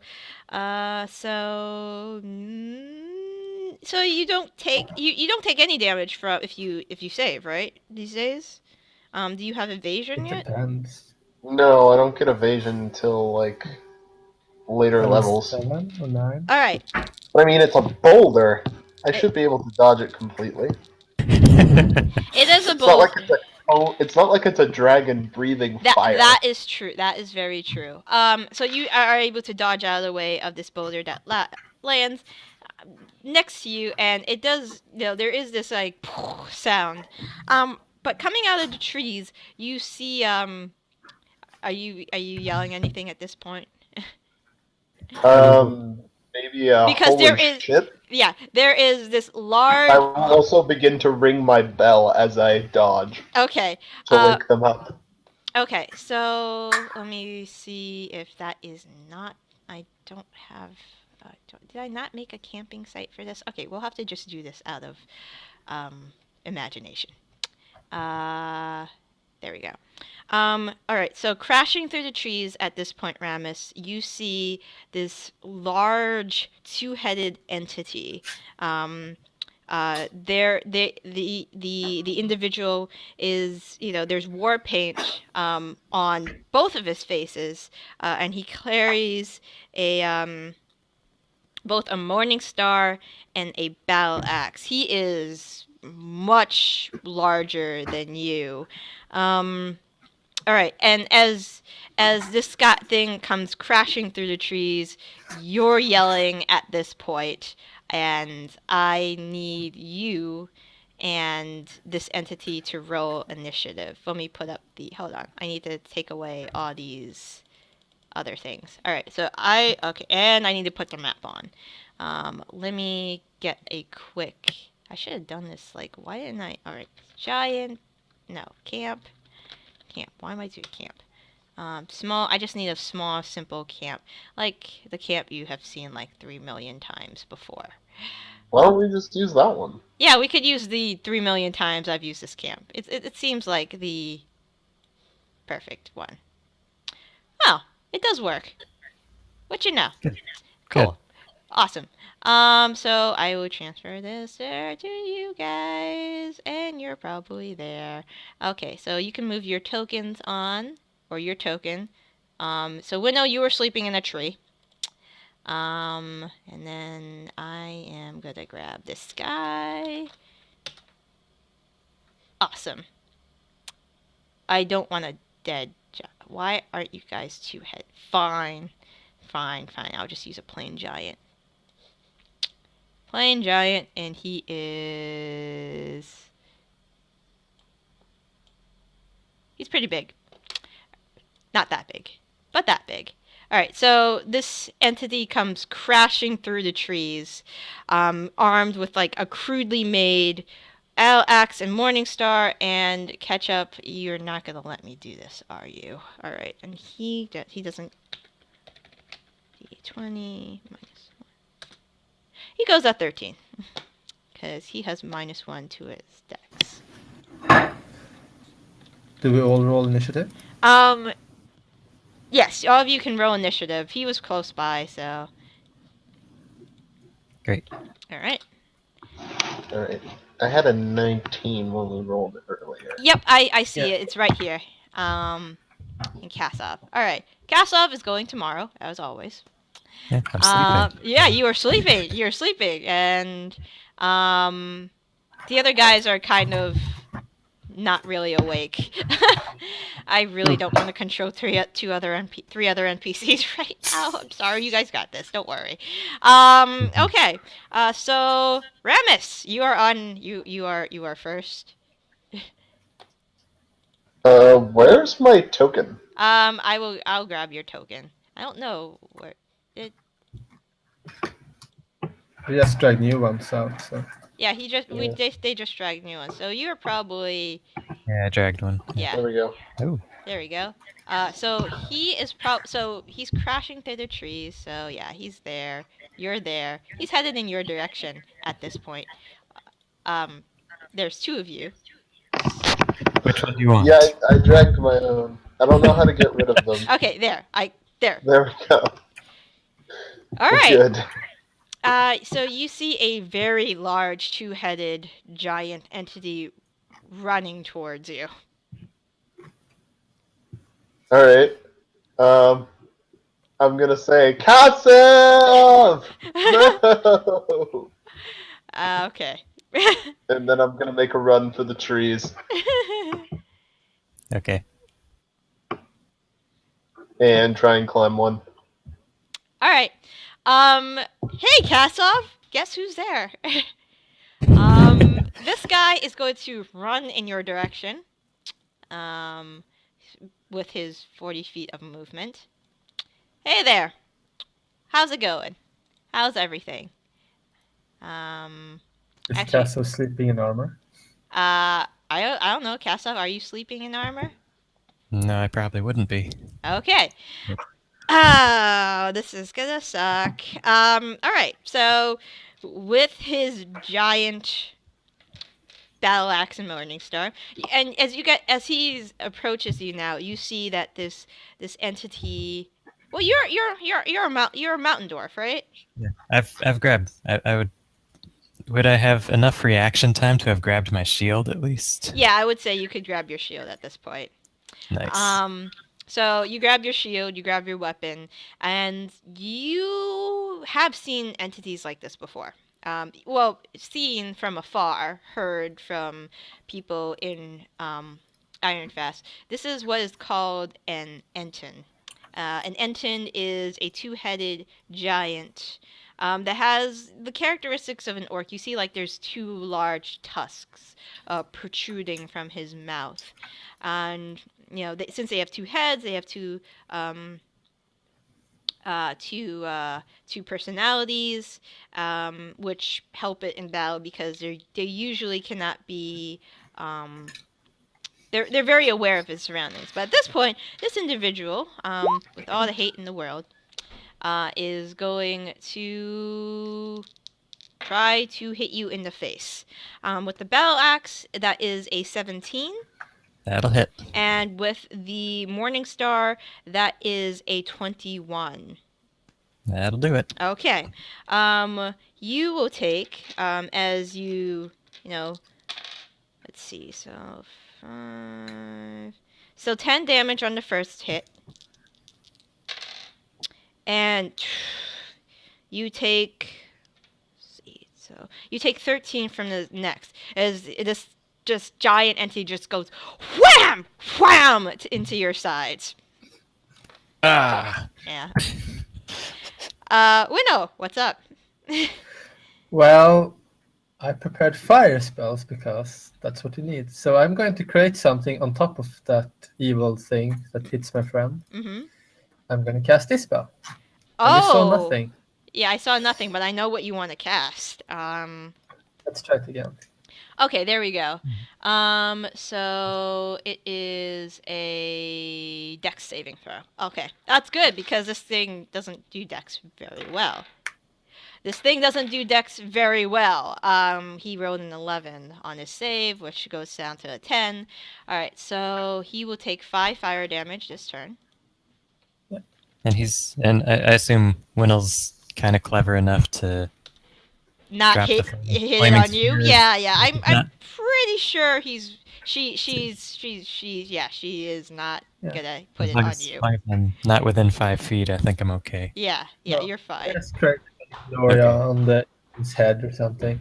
Okay. Excellent. Annoying. Yeah. He's the big guy. Yeah, hit the big guy. There's like a scream of "Ah!" as like his part of his arm, is caught on fire. Okay. Did you want to move at all, or are you happy in there? I'm fine. Okay. I'm fine in the tree. Okay. Kasov. Right. Okay.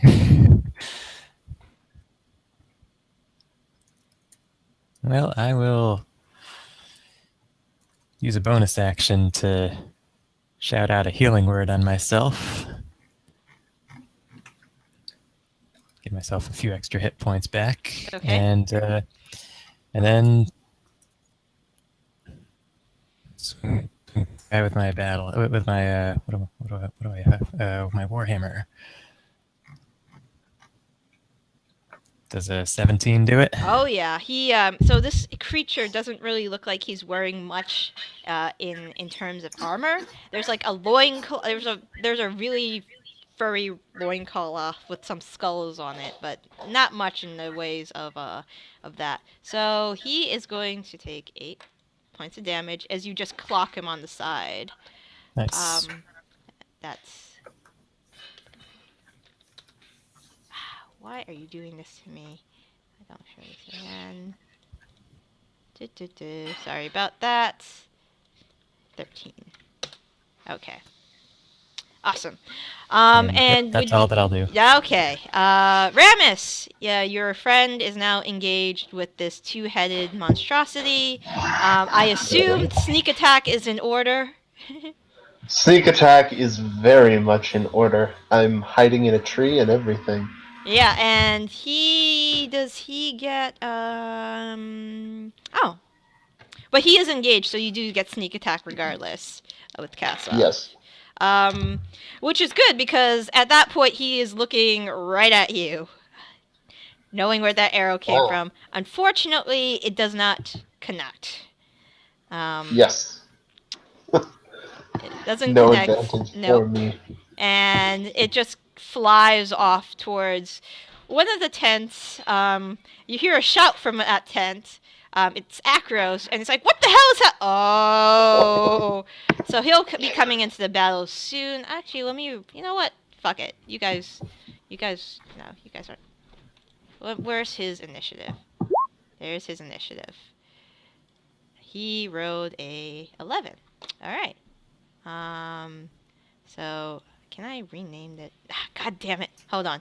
I have to put his token where that tent is.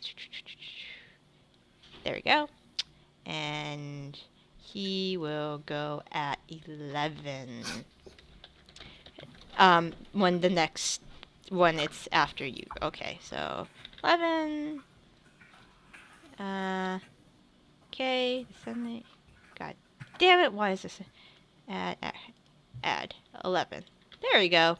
And he will go fight for you. Alright. It's this guy's turn.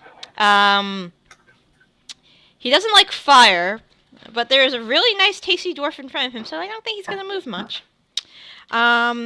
And he is going to try again with the battle axe.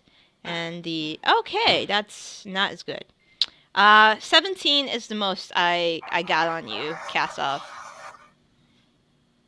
Well, since I was awoken without armor, I've just got my shield, so I only have a 12. Okay, then these both hit you, actually. Oh, jeez. I need to get in. Yeah. Hwinnil, Grim is looking up at you at this point, kind of waiting for, like, your cue. He's just looking up at you, just looking at the giant, like, not really knowing what he should do. But first, 5... So, 10 on the first hit, and 13 on the next.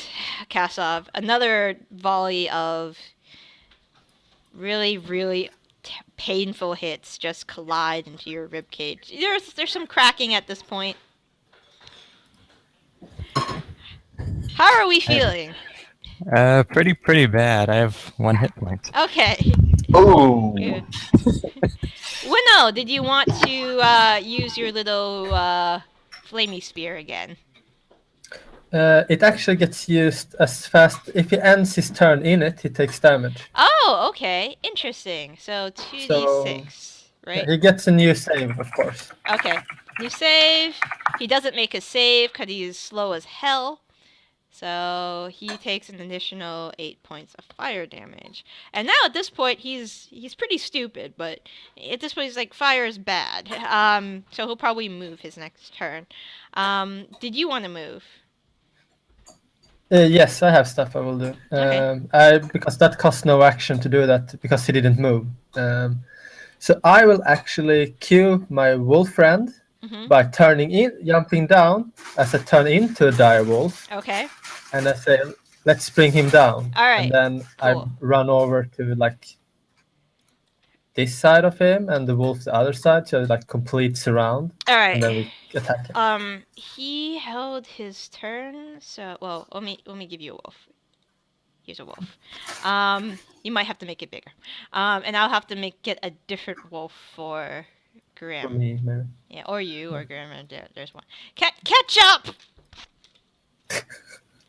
Really? Really? Are we doing? Hold on. All right. All right. We can't do this anymore. Nice. Oh, my dice. I have plenty more. All right. Thank you. That's wonderful. Awesome. Why? Why is this a thing with you, cat? All right.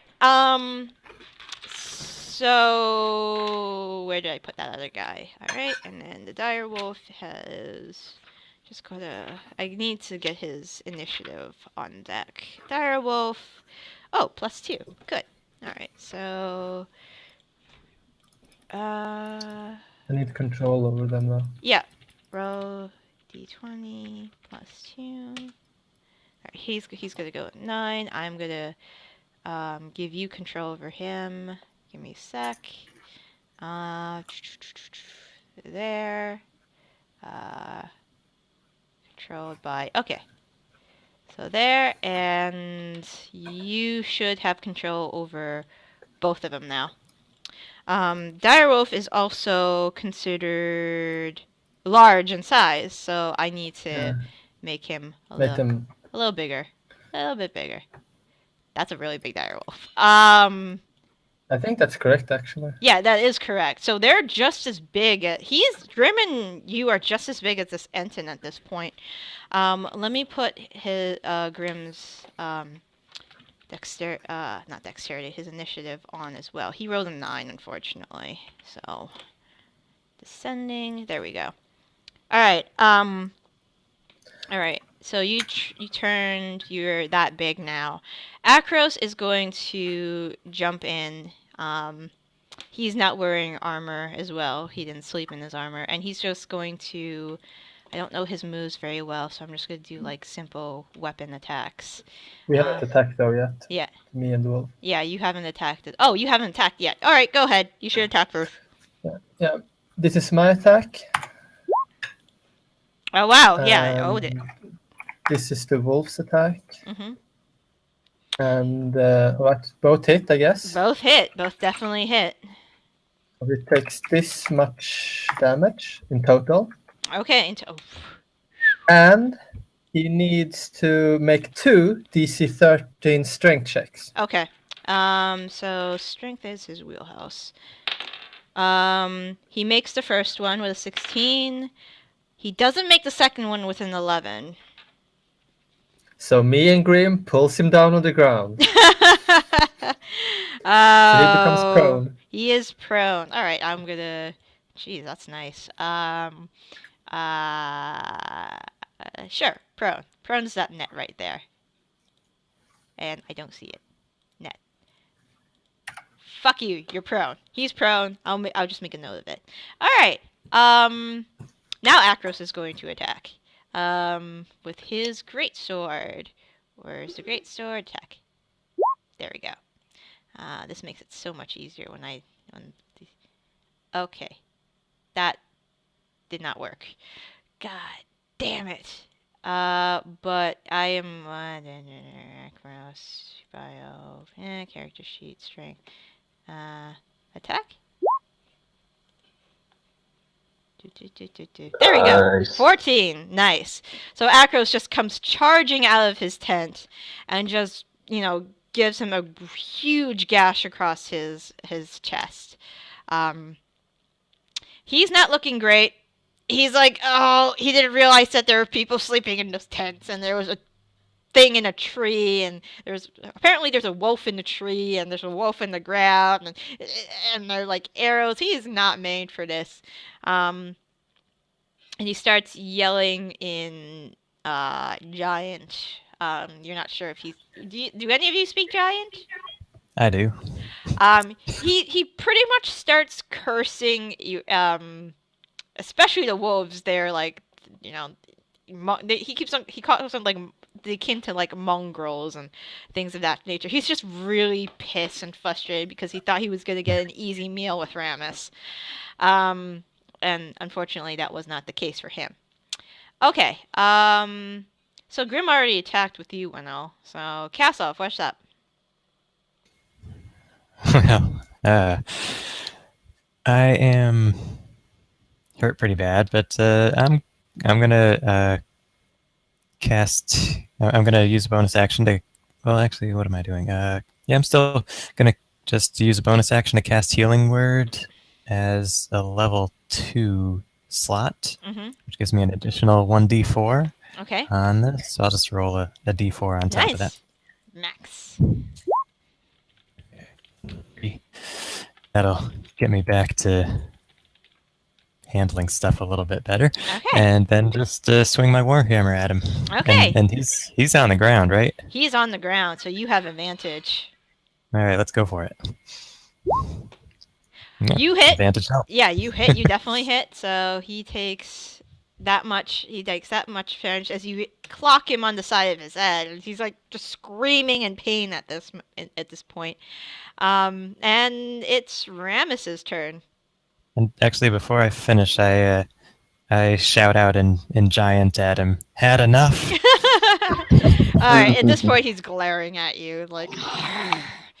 All right, Ramas, what's up? So I'm gonna jump out of the tree because he's on the ground. Uh-huh. And I'm gonna run over to him, and I'm going to attack him with my rapier. Okay. You do attack him with your rapier. He doesn't really have a very high armor class. All right, and Wow. you're just beating him into the ground. I'm just poking at him with my shiny stick.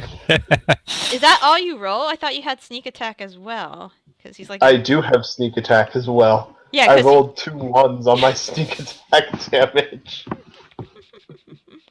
Okay, so he's all right. So he is going to use half movement to get up, and he is just surrounded by all this shit. Wow, that wolf attack just fucked him over pretty much. Yeah, it doesn't have anything to do with prone, unfortunately. But you're the one who shouted at him, Kasov. So his attention is going to be towards you. That's fine. That's exactly how I wanted it to go. I rolled a natural 20. Okay. All right, so the first attack definitely hits because that's like a 23. So 2d8 as a large battle axe goes right to your side, doing 18 points of damage. I am down. All right, Okay. so you are down.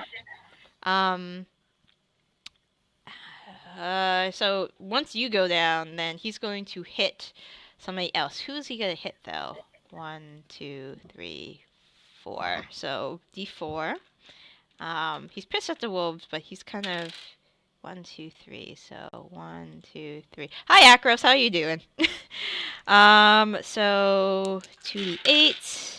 12, 24, 29.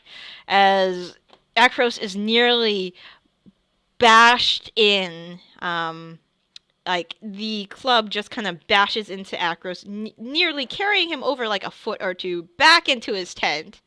There's a large oof, but Acros is fine actually.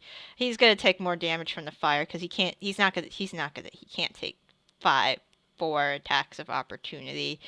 So roll for fire damage, please, Hwinnil. Okay. So yeah, he screams in pain again as more fire is put upon him, and then it's your turn to attack, Hwinnil. All right. This is let's see, my attack. And the wolf's attack. Both hit. And it takes this much. Yeah. Has to make 2 strength checks. Yeah, Right. you don't even need the strength anymore. He just go like you go for the throat. You just rip out his windpipe. There's gore that sprays on a bunch of the party, and he just falls back as this awful gurgling sound. Is the last you hear of him as he just goes thump onto the ground. Yeah, this guy did not pick out his target well. He thought he could get like an easy pick off with Ramas, but didn't happen. All right. So he is now dead. You have successfully killed him. He is no more. He's pining for the fjords. And do you guys want to loot him? I think that me and Grim, at least for 1 round before I realize I have to save Kasov, we're going to start eating him. All right. So you start going to eat him as Kasov is bleeding out. Do I make a death saving throw? Make a death saving You get throw. to- I guess Don't while critical they're failure. eating them, Ramas is going to be like, back away from that. And let me see if I have any healing One stuff in failure. my enormous inventory. How do I not have even like a healer's kit or something in here? I don't know. Because you have healers with you. Trust Ramas to make a medicine check on you to try and stabilize you. Okay. I think it's just 10 or 15. Yeah, it's only I don't it's remember. like 10. It's pretty easy. You punch him in the Aw. face. Wake up! Wake up! That doesn't do much. At this point, Hwinnil, you kind of notice that your friend is bleeding out. And Ramas tried to help And then him. I just punched him in the face. Like mid-eating, I turn back into Hwinnil, like blood everywhere. And I like, oh, sorry. I move over to Kasov and cast Cure Wounds. All right. Because that's always working. Let's see. You get 9 HP. Thank you. And it's Ramas. There's a dead Enten. You get those as well. I loot it while Hwinnil's not eating it anymore. All right. Grim is growling at you, probably. Grim is just looking at you like, what the fuck are you doing? Why aren't you eating this thing like the rest of us normal people? He clearly sees you though. He's just like he's already like he was like stomach deep. His head's like stomach deep into this thing. And there's a little blood that he kind of tears into it, and he gets a little blood on you too, Ramas. All right. Oh, I saw that said cancer in my Dungeon Master's Guide for some reason. I'm like, why is cancer in my? I'm apparently I turned to the page where the abyss was, and there are very bad things in here. Okay, you guys are not going to the abyss. I was looking for the loot table for this guy.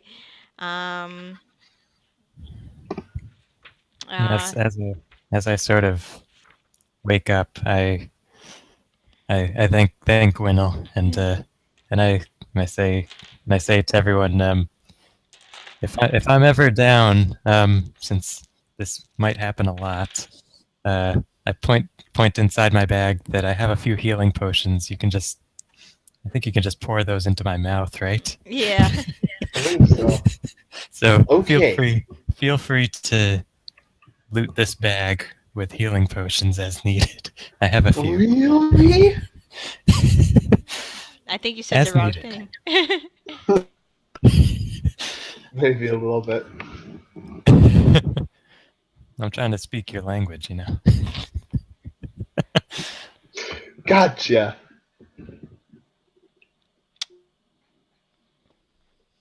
Okay.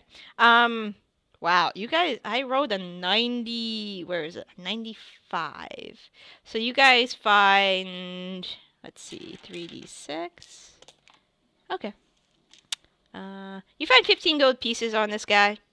He's a giant. He doesn't have much on him other than his very large morning star and battle axe and 15 gold pieces and change on him.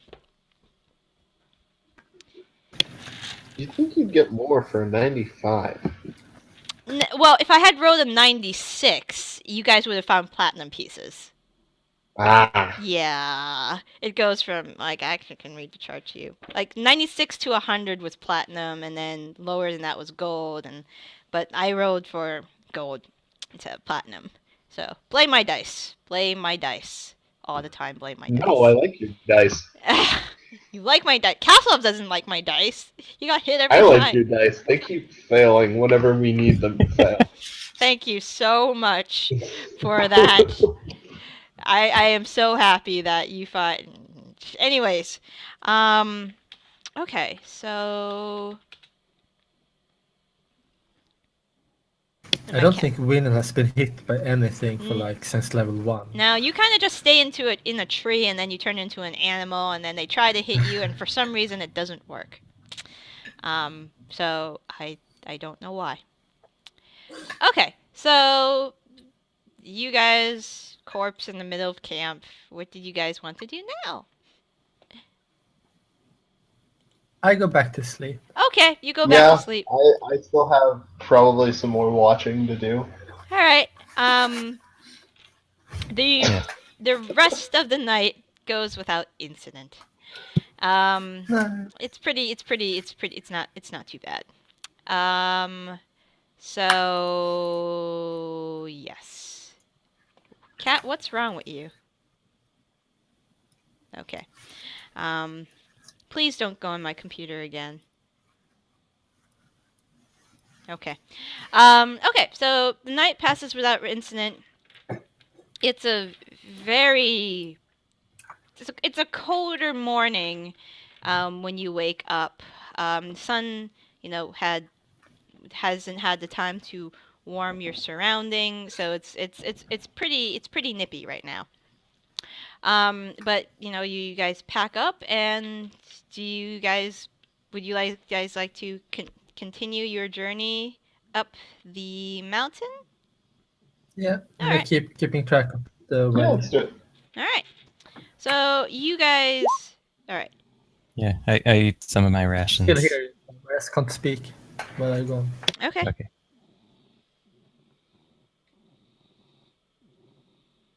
All right. So you guys head up towards the mountain. After that battle, right? Catch up. I don't know why this cat's in the lap again. All right. So you continue on. It's getting much colder now at this point in time. I wonder if she casted her weather globe thingy, but it's getting a lot more frigid. Why? Okay.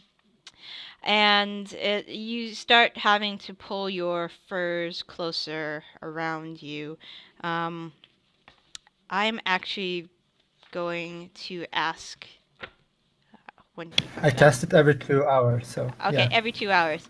It's getting colder. Like, this is usual for this kind of mountain leather.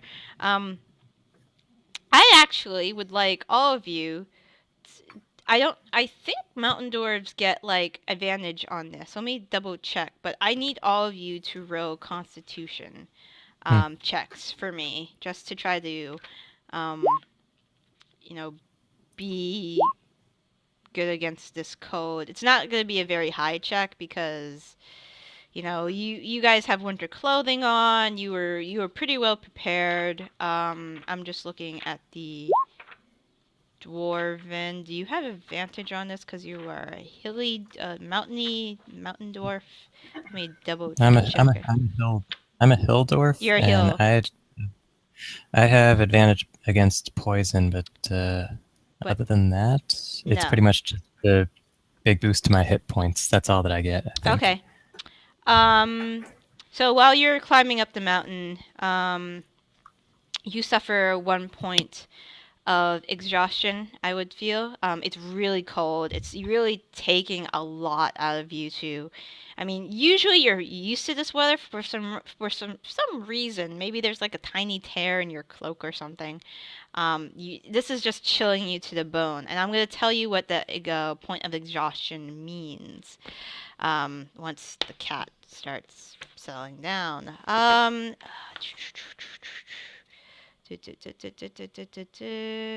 No, that's in the regular player's handbook. My mistake. I believe you get disadvantage on all skill checks because of that point of exhaustion, but I'm going to look to confirm that because I don't want to spout nonsense that really is not. There it is. Exhaustion. 181. Exhaustion.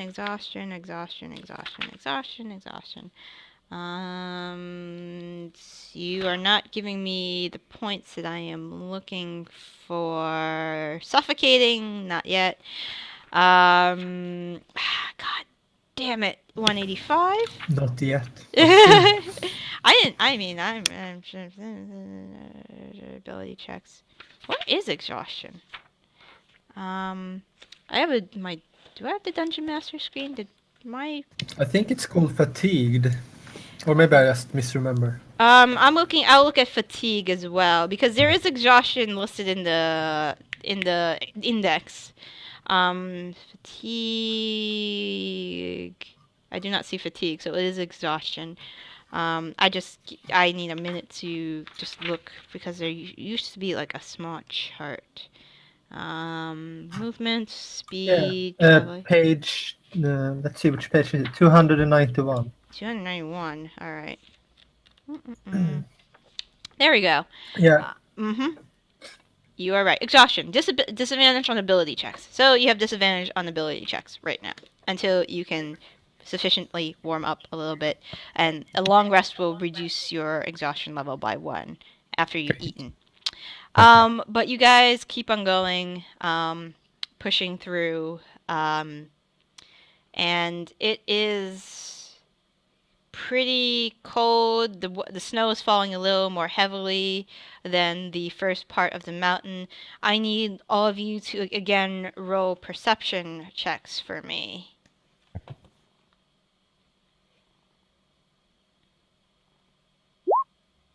All right. Grim will also roll perception. He has advantage. Okay. Hwinnil and Ramas. As you guys are walking up the mountain, you spot two pairs of unusual tracks while you're walking up. These tracks are, let me just get the body type of the animal in question. That's not it. That's not it. There he is. There's 2 sets of tracks. One set of tracks, which are the most noticeable, are of huge paws. Similar to Grimm's, similar to like a furred, talon, clawed beast of some sort. I mean, it could be bear, it could be maybe some kind of large mountain lion, but there's a set of tracks that look like that. The other set of tracks look a little more disturbed. You can't really tell what made those, but it looks like there's it's a very large creature that just walked along this path recently. If you want, you guys could do maybe a nature or like a survival check to see if you can recognize these paws things. Okay. And I'll do it for Earendil too, because he might know, because he has a pretty good survival as well. There we go. Oh, we have someone. Why aren't you rolling this? There we go. There we go. Sorry. The first one Earendil's killing it on the survival rolls. I guess. Okay, Kasov and Earendil. As far as you can tell, and you're pretty adept at mountain knowledge, Kasov. This is a very, very large mountain lion of some sort. The rear tracks are kind of messed up. Like there's like a lot of dragging and stuff, but it's a very, very large. The best you could tell is a very large, maybe cougar or mountain lion of some type. Definitely of like because of the size of the claws.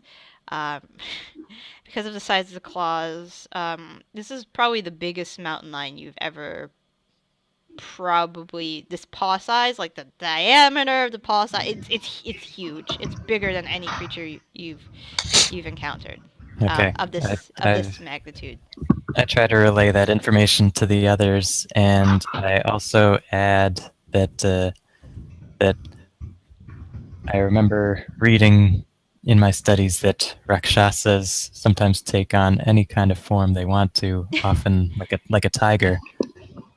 So just throwing that out there, guys. We might see a rakshasa up here. Sure. But that might just be me being superstitious.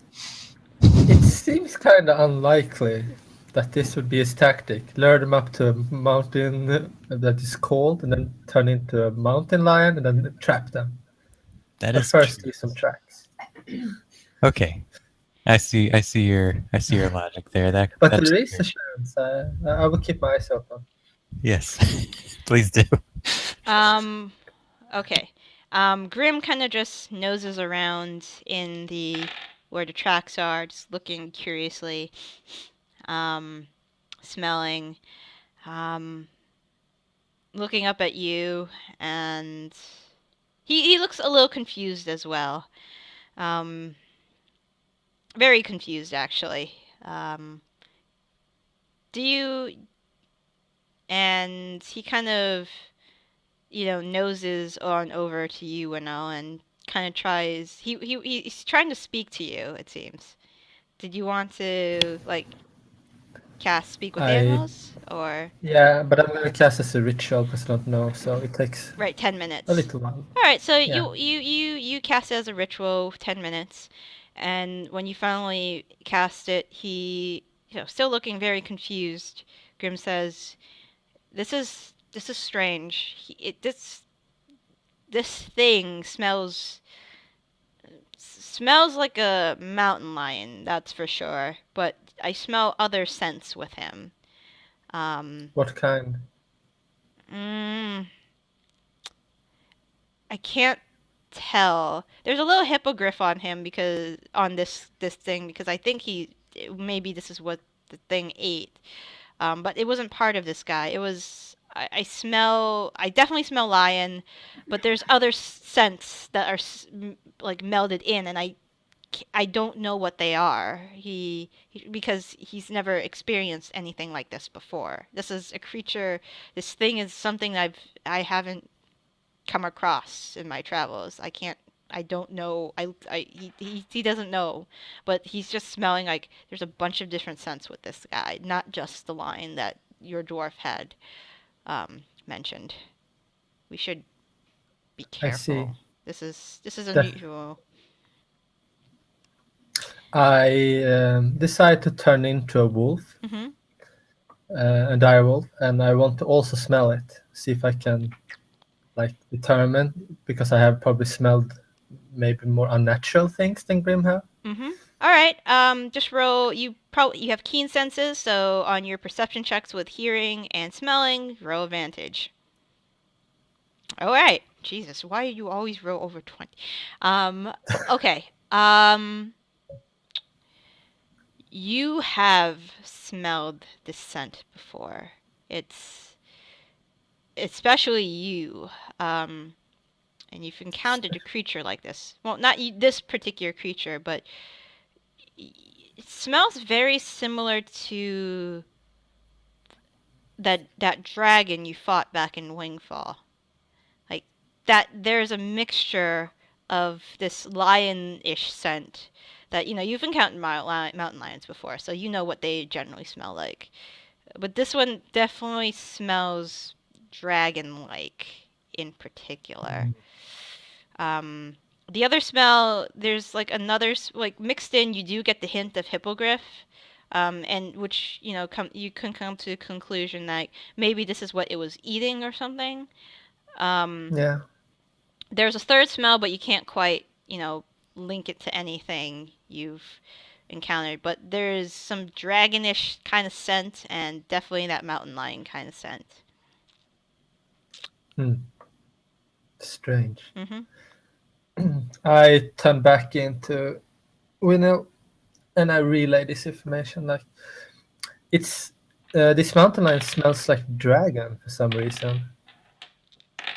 Maybe it's a strange hybrid or come in contact with dragon.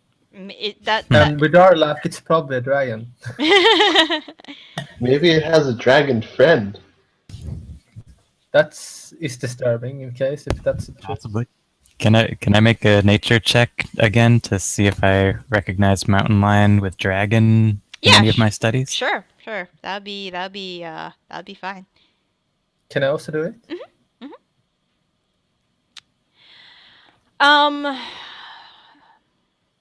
You can't really recall any creature, any natural creature that could possibly, I mean, maybe it was a mountain lion that came close to maybe a dragon lair of Okay. some sort. That's the most logical thing you can think of currently.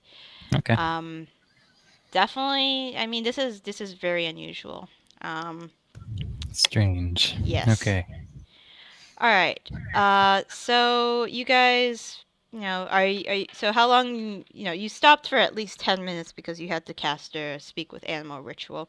So do you guys want to continue up? Yeah. Okay. All right. So you Are we guys, following the tracks then, or is the tracks also going up? the tracks go up for a while, and then they start climbing a more sheer part of the cliff. Before it Okay. starts to, before it starts, you don't see tracks anymore. It looks like it probably may have climbed a mountainside where the snow doesn't really accumulate very well, so there you can't really see any tracks once it starts climbing. Okay, so you guys, continue to climb up. Still pretty cold. We're talking about 0 Celsius or lower at this point. It's natural cold, but since a lot of you don't travel up into the mountains too often, it's really rough. And your your little globe thing, starts indicating even heavier snowfall now. And as you start climbing up and up and up, the snowfall does become heavier. Luckily, it's that type of snow which doesn't really stick onto the ground very well. It's like there's a lot of like lighter type of snow that's not sticky, but it's not like it's too bad. It's not too bad for it to walk through. If it was like kind of the wetter type of snow, then you might be in a little some of your party members might be a little more troubled with this travel than the rest, but not too bad as far as you could be concerned with. So I need everybody to roll another round. We're getting closer to the end of the day at this point, so I need another round of Constitution checks from everybody. And at this point, it is starting to get darker again. Oh boy. All right, so Ramas, Kasov, you're fine. Mine's a disadvantage, Yours a probably because I'm still disadvantage. exhausted. But Yeah. 16. But you're okay at this point. You don't. I mean, you are able to stave off a bit. Hwinnil, you start to feel the cold just bite into you. You suffer a point of exhaustion. What is it? It doesn't affect saving throws yet, though. You need level 3. You need level 3 Oh. for it to stick saving throws. Yep, you're right. Yeah, thank you. Okay. Cool. But if you do rest for the night, you guys, after a long rest, and you eat some food, your point of exhaustion will go away. But it is getting pretty dark at this point. Throughout the mountain climb, you still hear hippogriffs in the distance once in a while with all your checks. Grim smells them, but they're not too close. He starts getting a little more nervous because there are other smells that are now mixed into the air that he can't really recognize very well. I mean, he's conveyed to you, Hwinnil, that he's never smelled a yeti before or never gotten close. He's encountered some giants, but usually they're from far away. He doesn't, his pack never took on giants.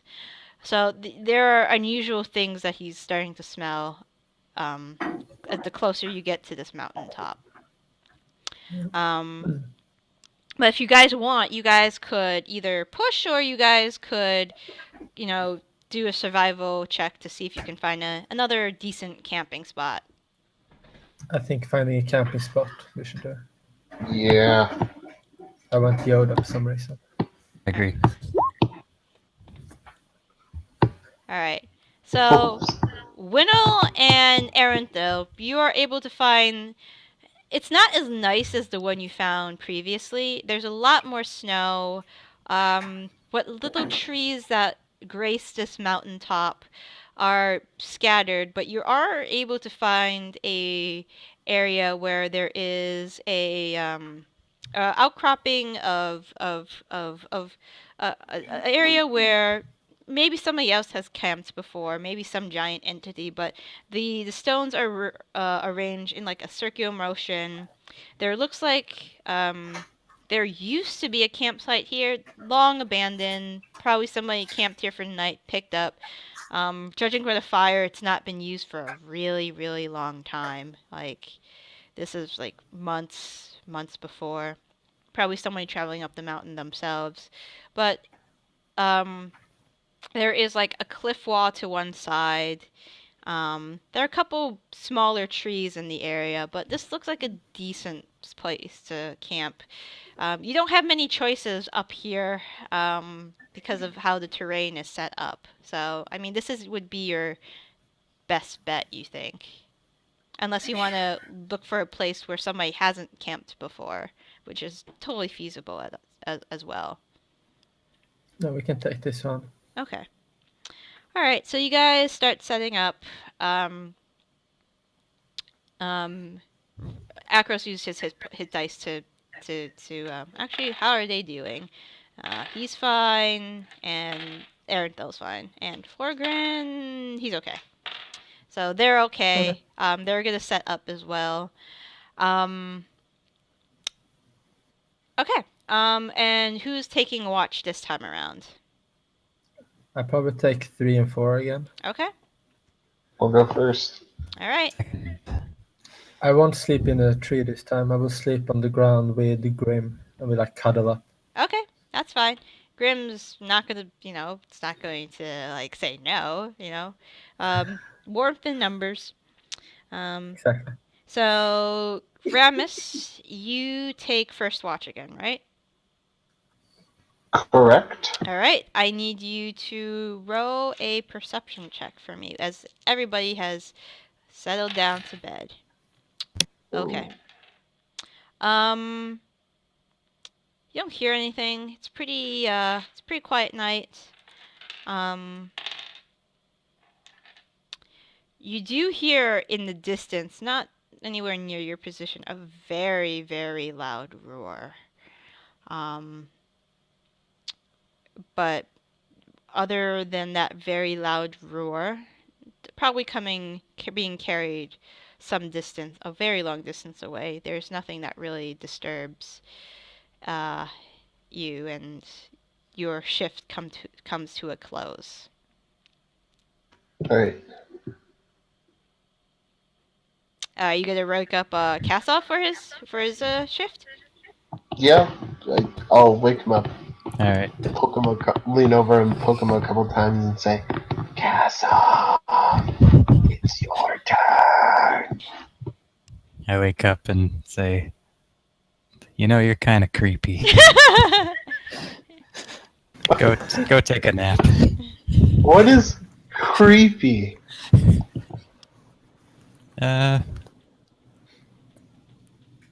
Whispering to people while they're sleeping.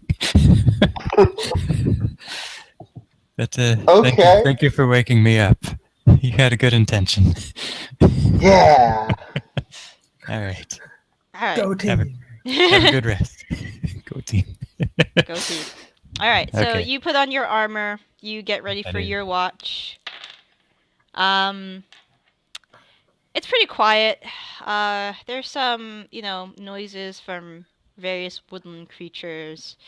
You hear like screeches and roars in the distance. Nothing is, well, you weren't awake for this, but it wasn't anything as big as what Ramas heard.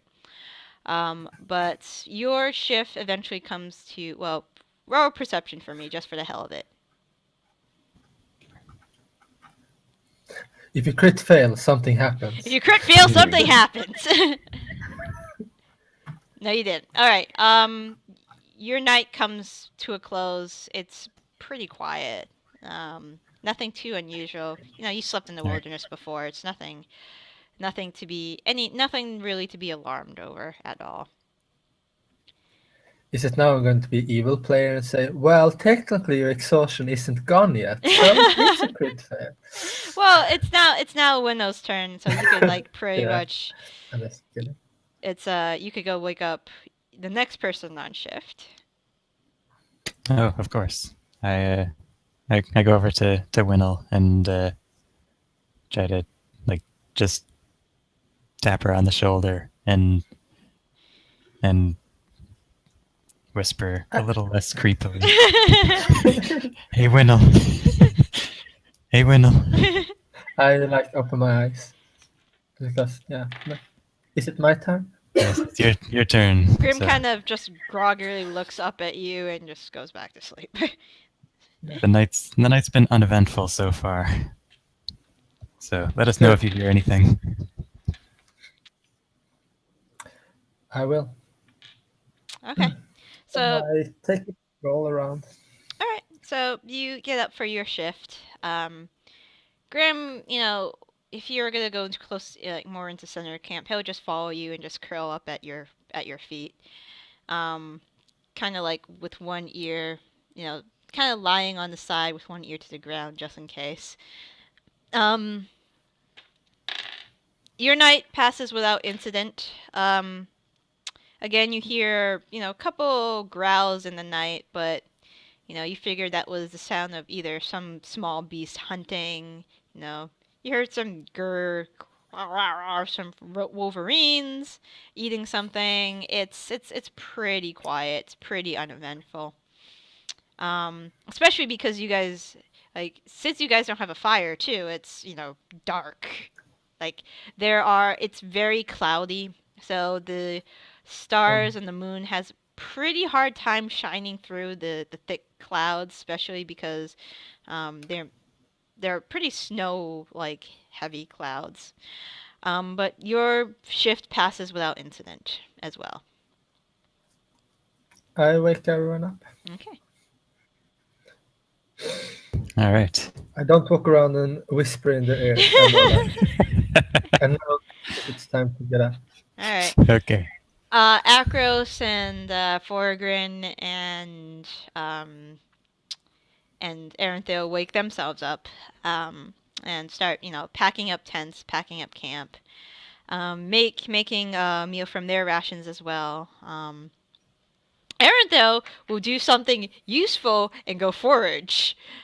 He probably woke up really early and went to go forage. Oh wow, he foraged the shit out of stuff. By the time you guys wake up, there is a small I don't know how he found it. There is a small deer that's been dressed in now cooking. And oh, come on, cat. Really? Sorry about this. He's on, literally right there. Yep. Why? I can't. I need to see my Oh. I can't even see my dice rolls now. All right. I can work with this. Just don't sit up again. Okay, so you guys, have a small meal. He foraged some game. You foraged some game. Everybody forages game. Bring some water too, and whoever had that point of exhaustion, it's gone now. I'm not. I mean, you rested during the night. I mean, you guys are fine. So you guys pack up, eat your fill, and continue on your journey. Now it's at that point. Yes. You are getting close to the top of the mountain. And as you guys get close to the top of the mountain, actually, no. I'm going to ask... I have a sheet. A sheet? I'm just going to cast... Yeah, when we started coming to the territory where we can find a plant, I will start once an hour, maybe once every 2 hours at least. Once an hour probably. I'm going to cast this spell as a ritual. Okay. I still forget to say what this is. Wait, like that. Okay, nice. You are definitely within You after walking for a while, you get into an area where you think you're very, very close to this plant. I As actually get direction and distance as well. Yeah, you are probably within 3 miles of your target location at this point. The path continues to go up, and it's a little harder to climb now. Actually, at this point, I'm going to ask everybody to start um, rolling some athletic checks. If you have climbing gear with advantage, because you are getting towards parts of the mountain at this point where there is like the incline is very sharp. I mean, it is very feasible to walk um, slash climb without like rope help, but it's going to be very difficult, especially because the rock surfaces at this point are very icy. You're looking at, ice climbing conditions at this point. So I'm going to have everybody roll athletic checks. It sounds like with advantage. Yeah, that will be enough. And Ramas also has like pistons and stuff to jam into the sides of the mountain, and that will help you guys as well. Yeah, so everybody advantage. Let Cool. me climb like Florgorin. Let's see how he's doing. And when we see areas where it seems applicable, I'm using the rope of climbing too. Okay. It's sort of like that elven rope from Lord of the Rings. Okay. Cool. It shoots up and attaches wherever you want it to. I'm not sure how good it is in the snow and ice, and how strong a hold it could have. But all right. So they're all good. They're all fine. Nobody rolled like double ones or double five, so you guys should be okay. All right. So, Cat, why I need to see. Sorry, guys. All right. Nice. So you guys get to near the top of the mountain. Your tracking of this plant, Hwinnil, you are very close, like not even within a mile of this thing. It's taking you probably an hour to just get up this sharp incline. You could see why Ixen flies all the time up here. I mean, just a straight shot up, and he's there. So you get to the top of the mountain, and there is, in the center of this winding path, not the winding path, I have to actually, where is my, actually I just want to take a look at what this path looks like. All right, so you come up the steep cliff, and there is a path that looks very similar to this one, actually. I just have to bring it over to this map, and hopefully I don't get kicked out. Where is my... Okay, library... I can't do that way. Why can't I do it that way? Oh, okay. So that's what I want. Sorry, there it is. And then make this very, very, very, very large. Like, very large. So this is what it looks like. I'll bring you guys over to this one. There we go. And is Fog of War on? Please don't tell me it's on. Reveal areas. Because why is it so dark? There we go. So this is what the area looks like. More or less. God damn it, computer. There we go. I don't know why that entire map was hidden, because it shouldn't have been, because you have really, really specific directions. You guys are currently... Hold on, I gotta make this a map layer. You guys are currently down around this area after you climb up. Where is the draw shape? Yeah, purple. So you guys are around here. The plant in question is from your locating plant spell, Hwinnil, is around this area up here. So you have to just walk around this pass and just go up there. And as you climb the area, I need everybody to roll perception checks for me. And What the wolf. can go wrong? Yeah, exactly. What can go wrong? Okay. Okay. Okay, Grim rolled that. Alright. So, as you're climbing up and you get closer to the area where the plant is, Ramas, that roar you heard that night, last night, you hear it again. Everybody hears it, actually. And it's the same roar you heard that night, and it's much closer than before. As you get to the area where the plant is, Hwinnil, you get glimpses. Actually, yes, you get glimpses. You get glimpses of some winged creature going to and fro in the clouds. Does anybody here speak Draconic? I might. I No, do. Wait. You do? No, I don't. I definitely do. Okay. You hear a voice in Draconic roaring, roaring something to the kin of, Ixen, I know you're here. Where are you? And where that cliffside is, right there, as you probably approach the far side. Okay, Ramas. You see this massive creature perched up on that cliffside. He is adorned with 3 heads: a dragon head, a lion head, and a goat head. And he just perches down, just looking at those who aren't hiding. Actually, let me see if he... At those who aren't hiding.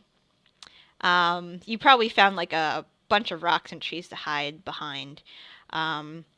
This massive creature with these large red wings and this large red scaly tail. The front of it, however, does have huge mountain lion paws, and the rear of this creature.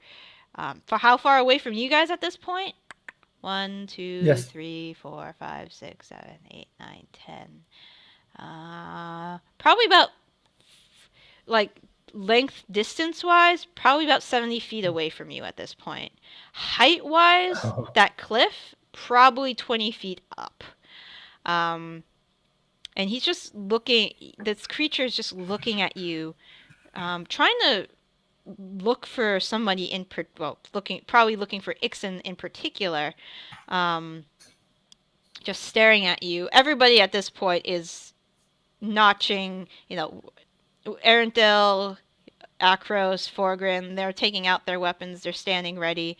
And this is where I would like to stop today, because I would like a couple more people to be part of this fight in actuality, as this 3-headed entity just, looks down at you and clearly frustrated at this, very upset and frustrated at this point, not seeing his intended target not among your group, and probably going to take it out.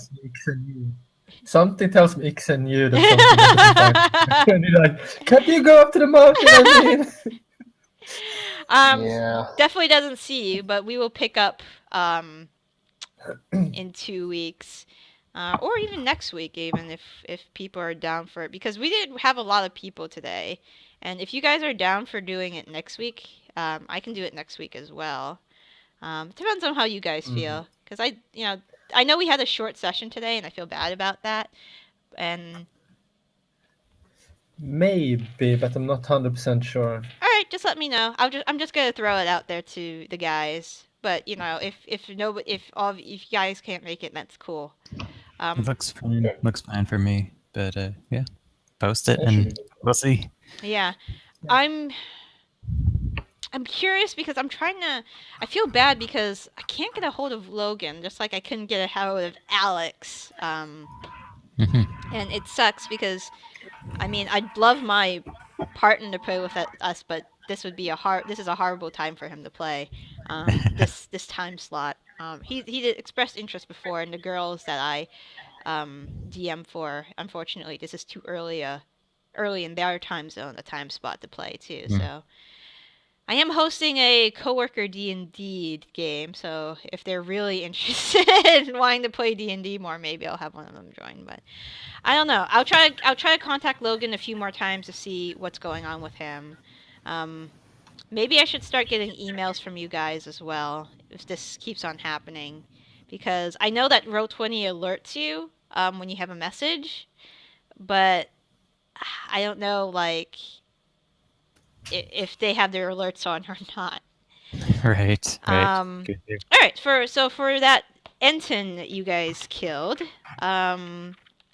you guys get me just as well as the 15 gold pieces you looted off his body. I don't know. Maybe if you kill this guy, maybe you'll get more money somehow. Who knows? That's a draft. That's not what I'm looking for. Yes. By the way, where did the gold go? Did you give it to the party loot, Ramas, or did you take it for yourself? We'll give it to the party. Was it 15 or 50? It was 15. 15. It wasn't that much. 15, okay. Yeah, giants don't carry a lot of money on them. So for you guys, 1100 divided by 3. You guys get 350 experience each for killing the Enton. I will give anybody who wasn't here just a straight 200, just to make it easy for everybody. So I will write that down. Oh, nice. So you're 5. That will be helpful in this fight. What XP? 350 per. I'm so close. Did you get anything from the last round? Because you wasn't here last time, right? You weren't here, so I think I gave you guys 100. Those who weren't here, I think I gave 150. I'm not sure. Did I give 150 for those who aren't there? So you would have 150 on top of that round for the session you missed.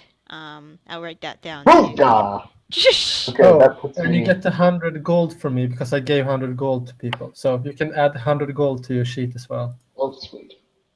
Because we decided that maybe people should use money as well instead of just me hogging it. Yeah, Earendil it has a tab at the at Josephine's right now, and which will come into play later. Okay. Yeah, it's 6,500 to reach 5. If I'm correct. Yeah. Yeah, that's right. I just double checked, by the way, on Saturday. I won't be able to make it next Saturday. All right, that's fine. Oh, okay. All right, we can probably. Well, we'll see how many people. If for some reason Logan shows up, I don't know. I'll ask.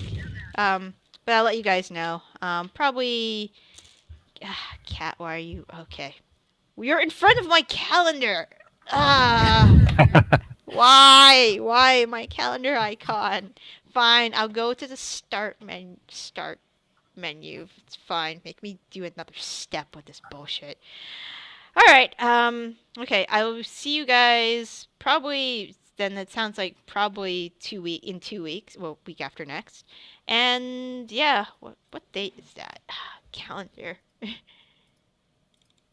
That is the 12th of March. I actually have to wait. I have to check that too. I'm going to a show maybe, and I don't know what time it is. So maybe next week is the show. I have to ask my friend. I'm going to see him today. Cool. All right. I will see you guys in 2 weeks. Awesome. Let me know if you guys need anything in the meantime. But yeah, should be good. Excellent. Thanks for the session. Yep. Yeah, Thank you. lots of fun. Thank Lots you. of fun. Great Thank job. you for coming.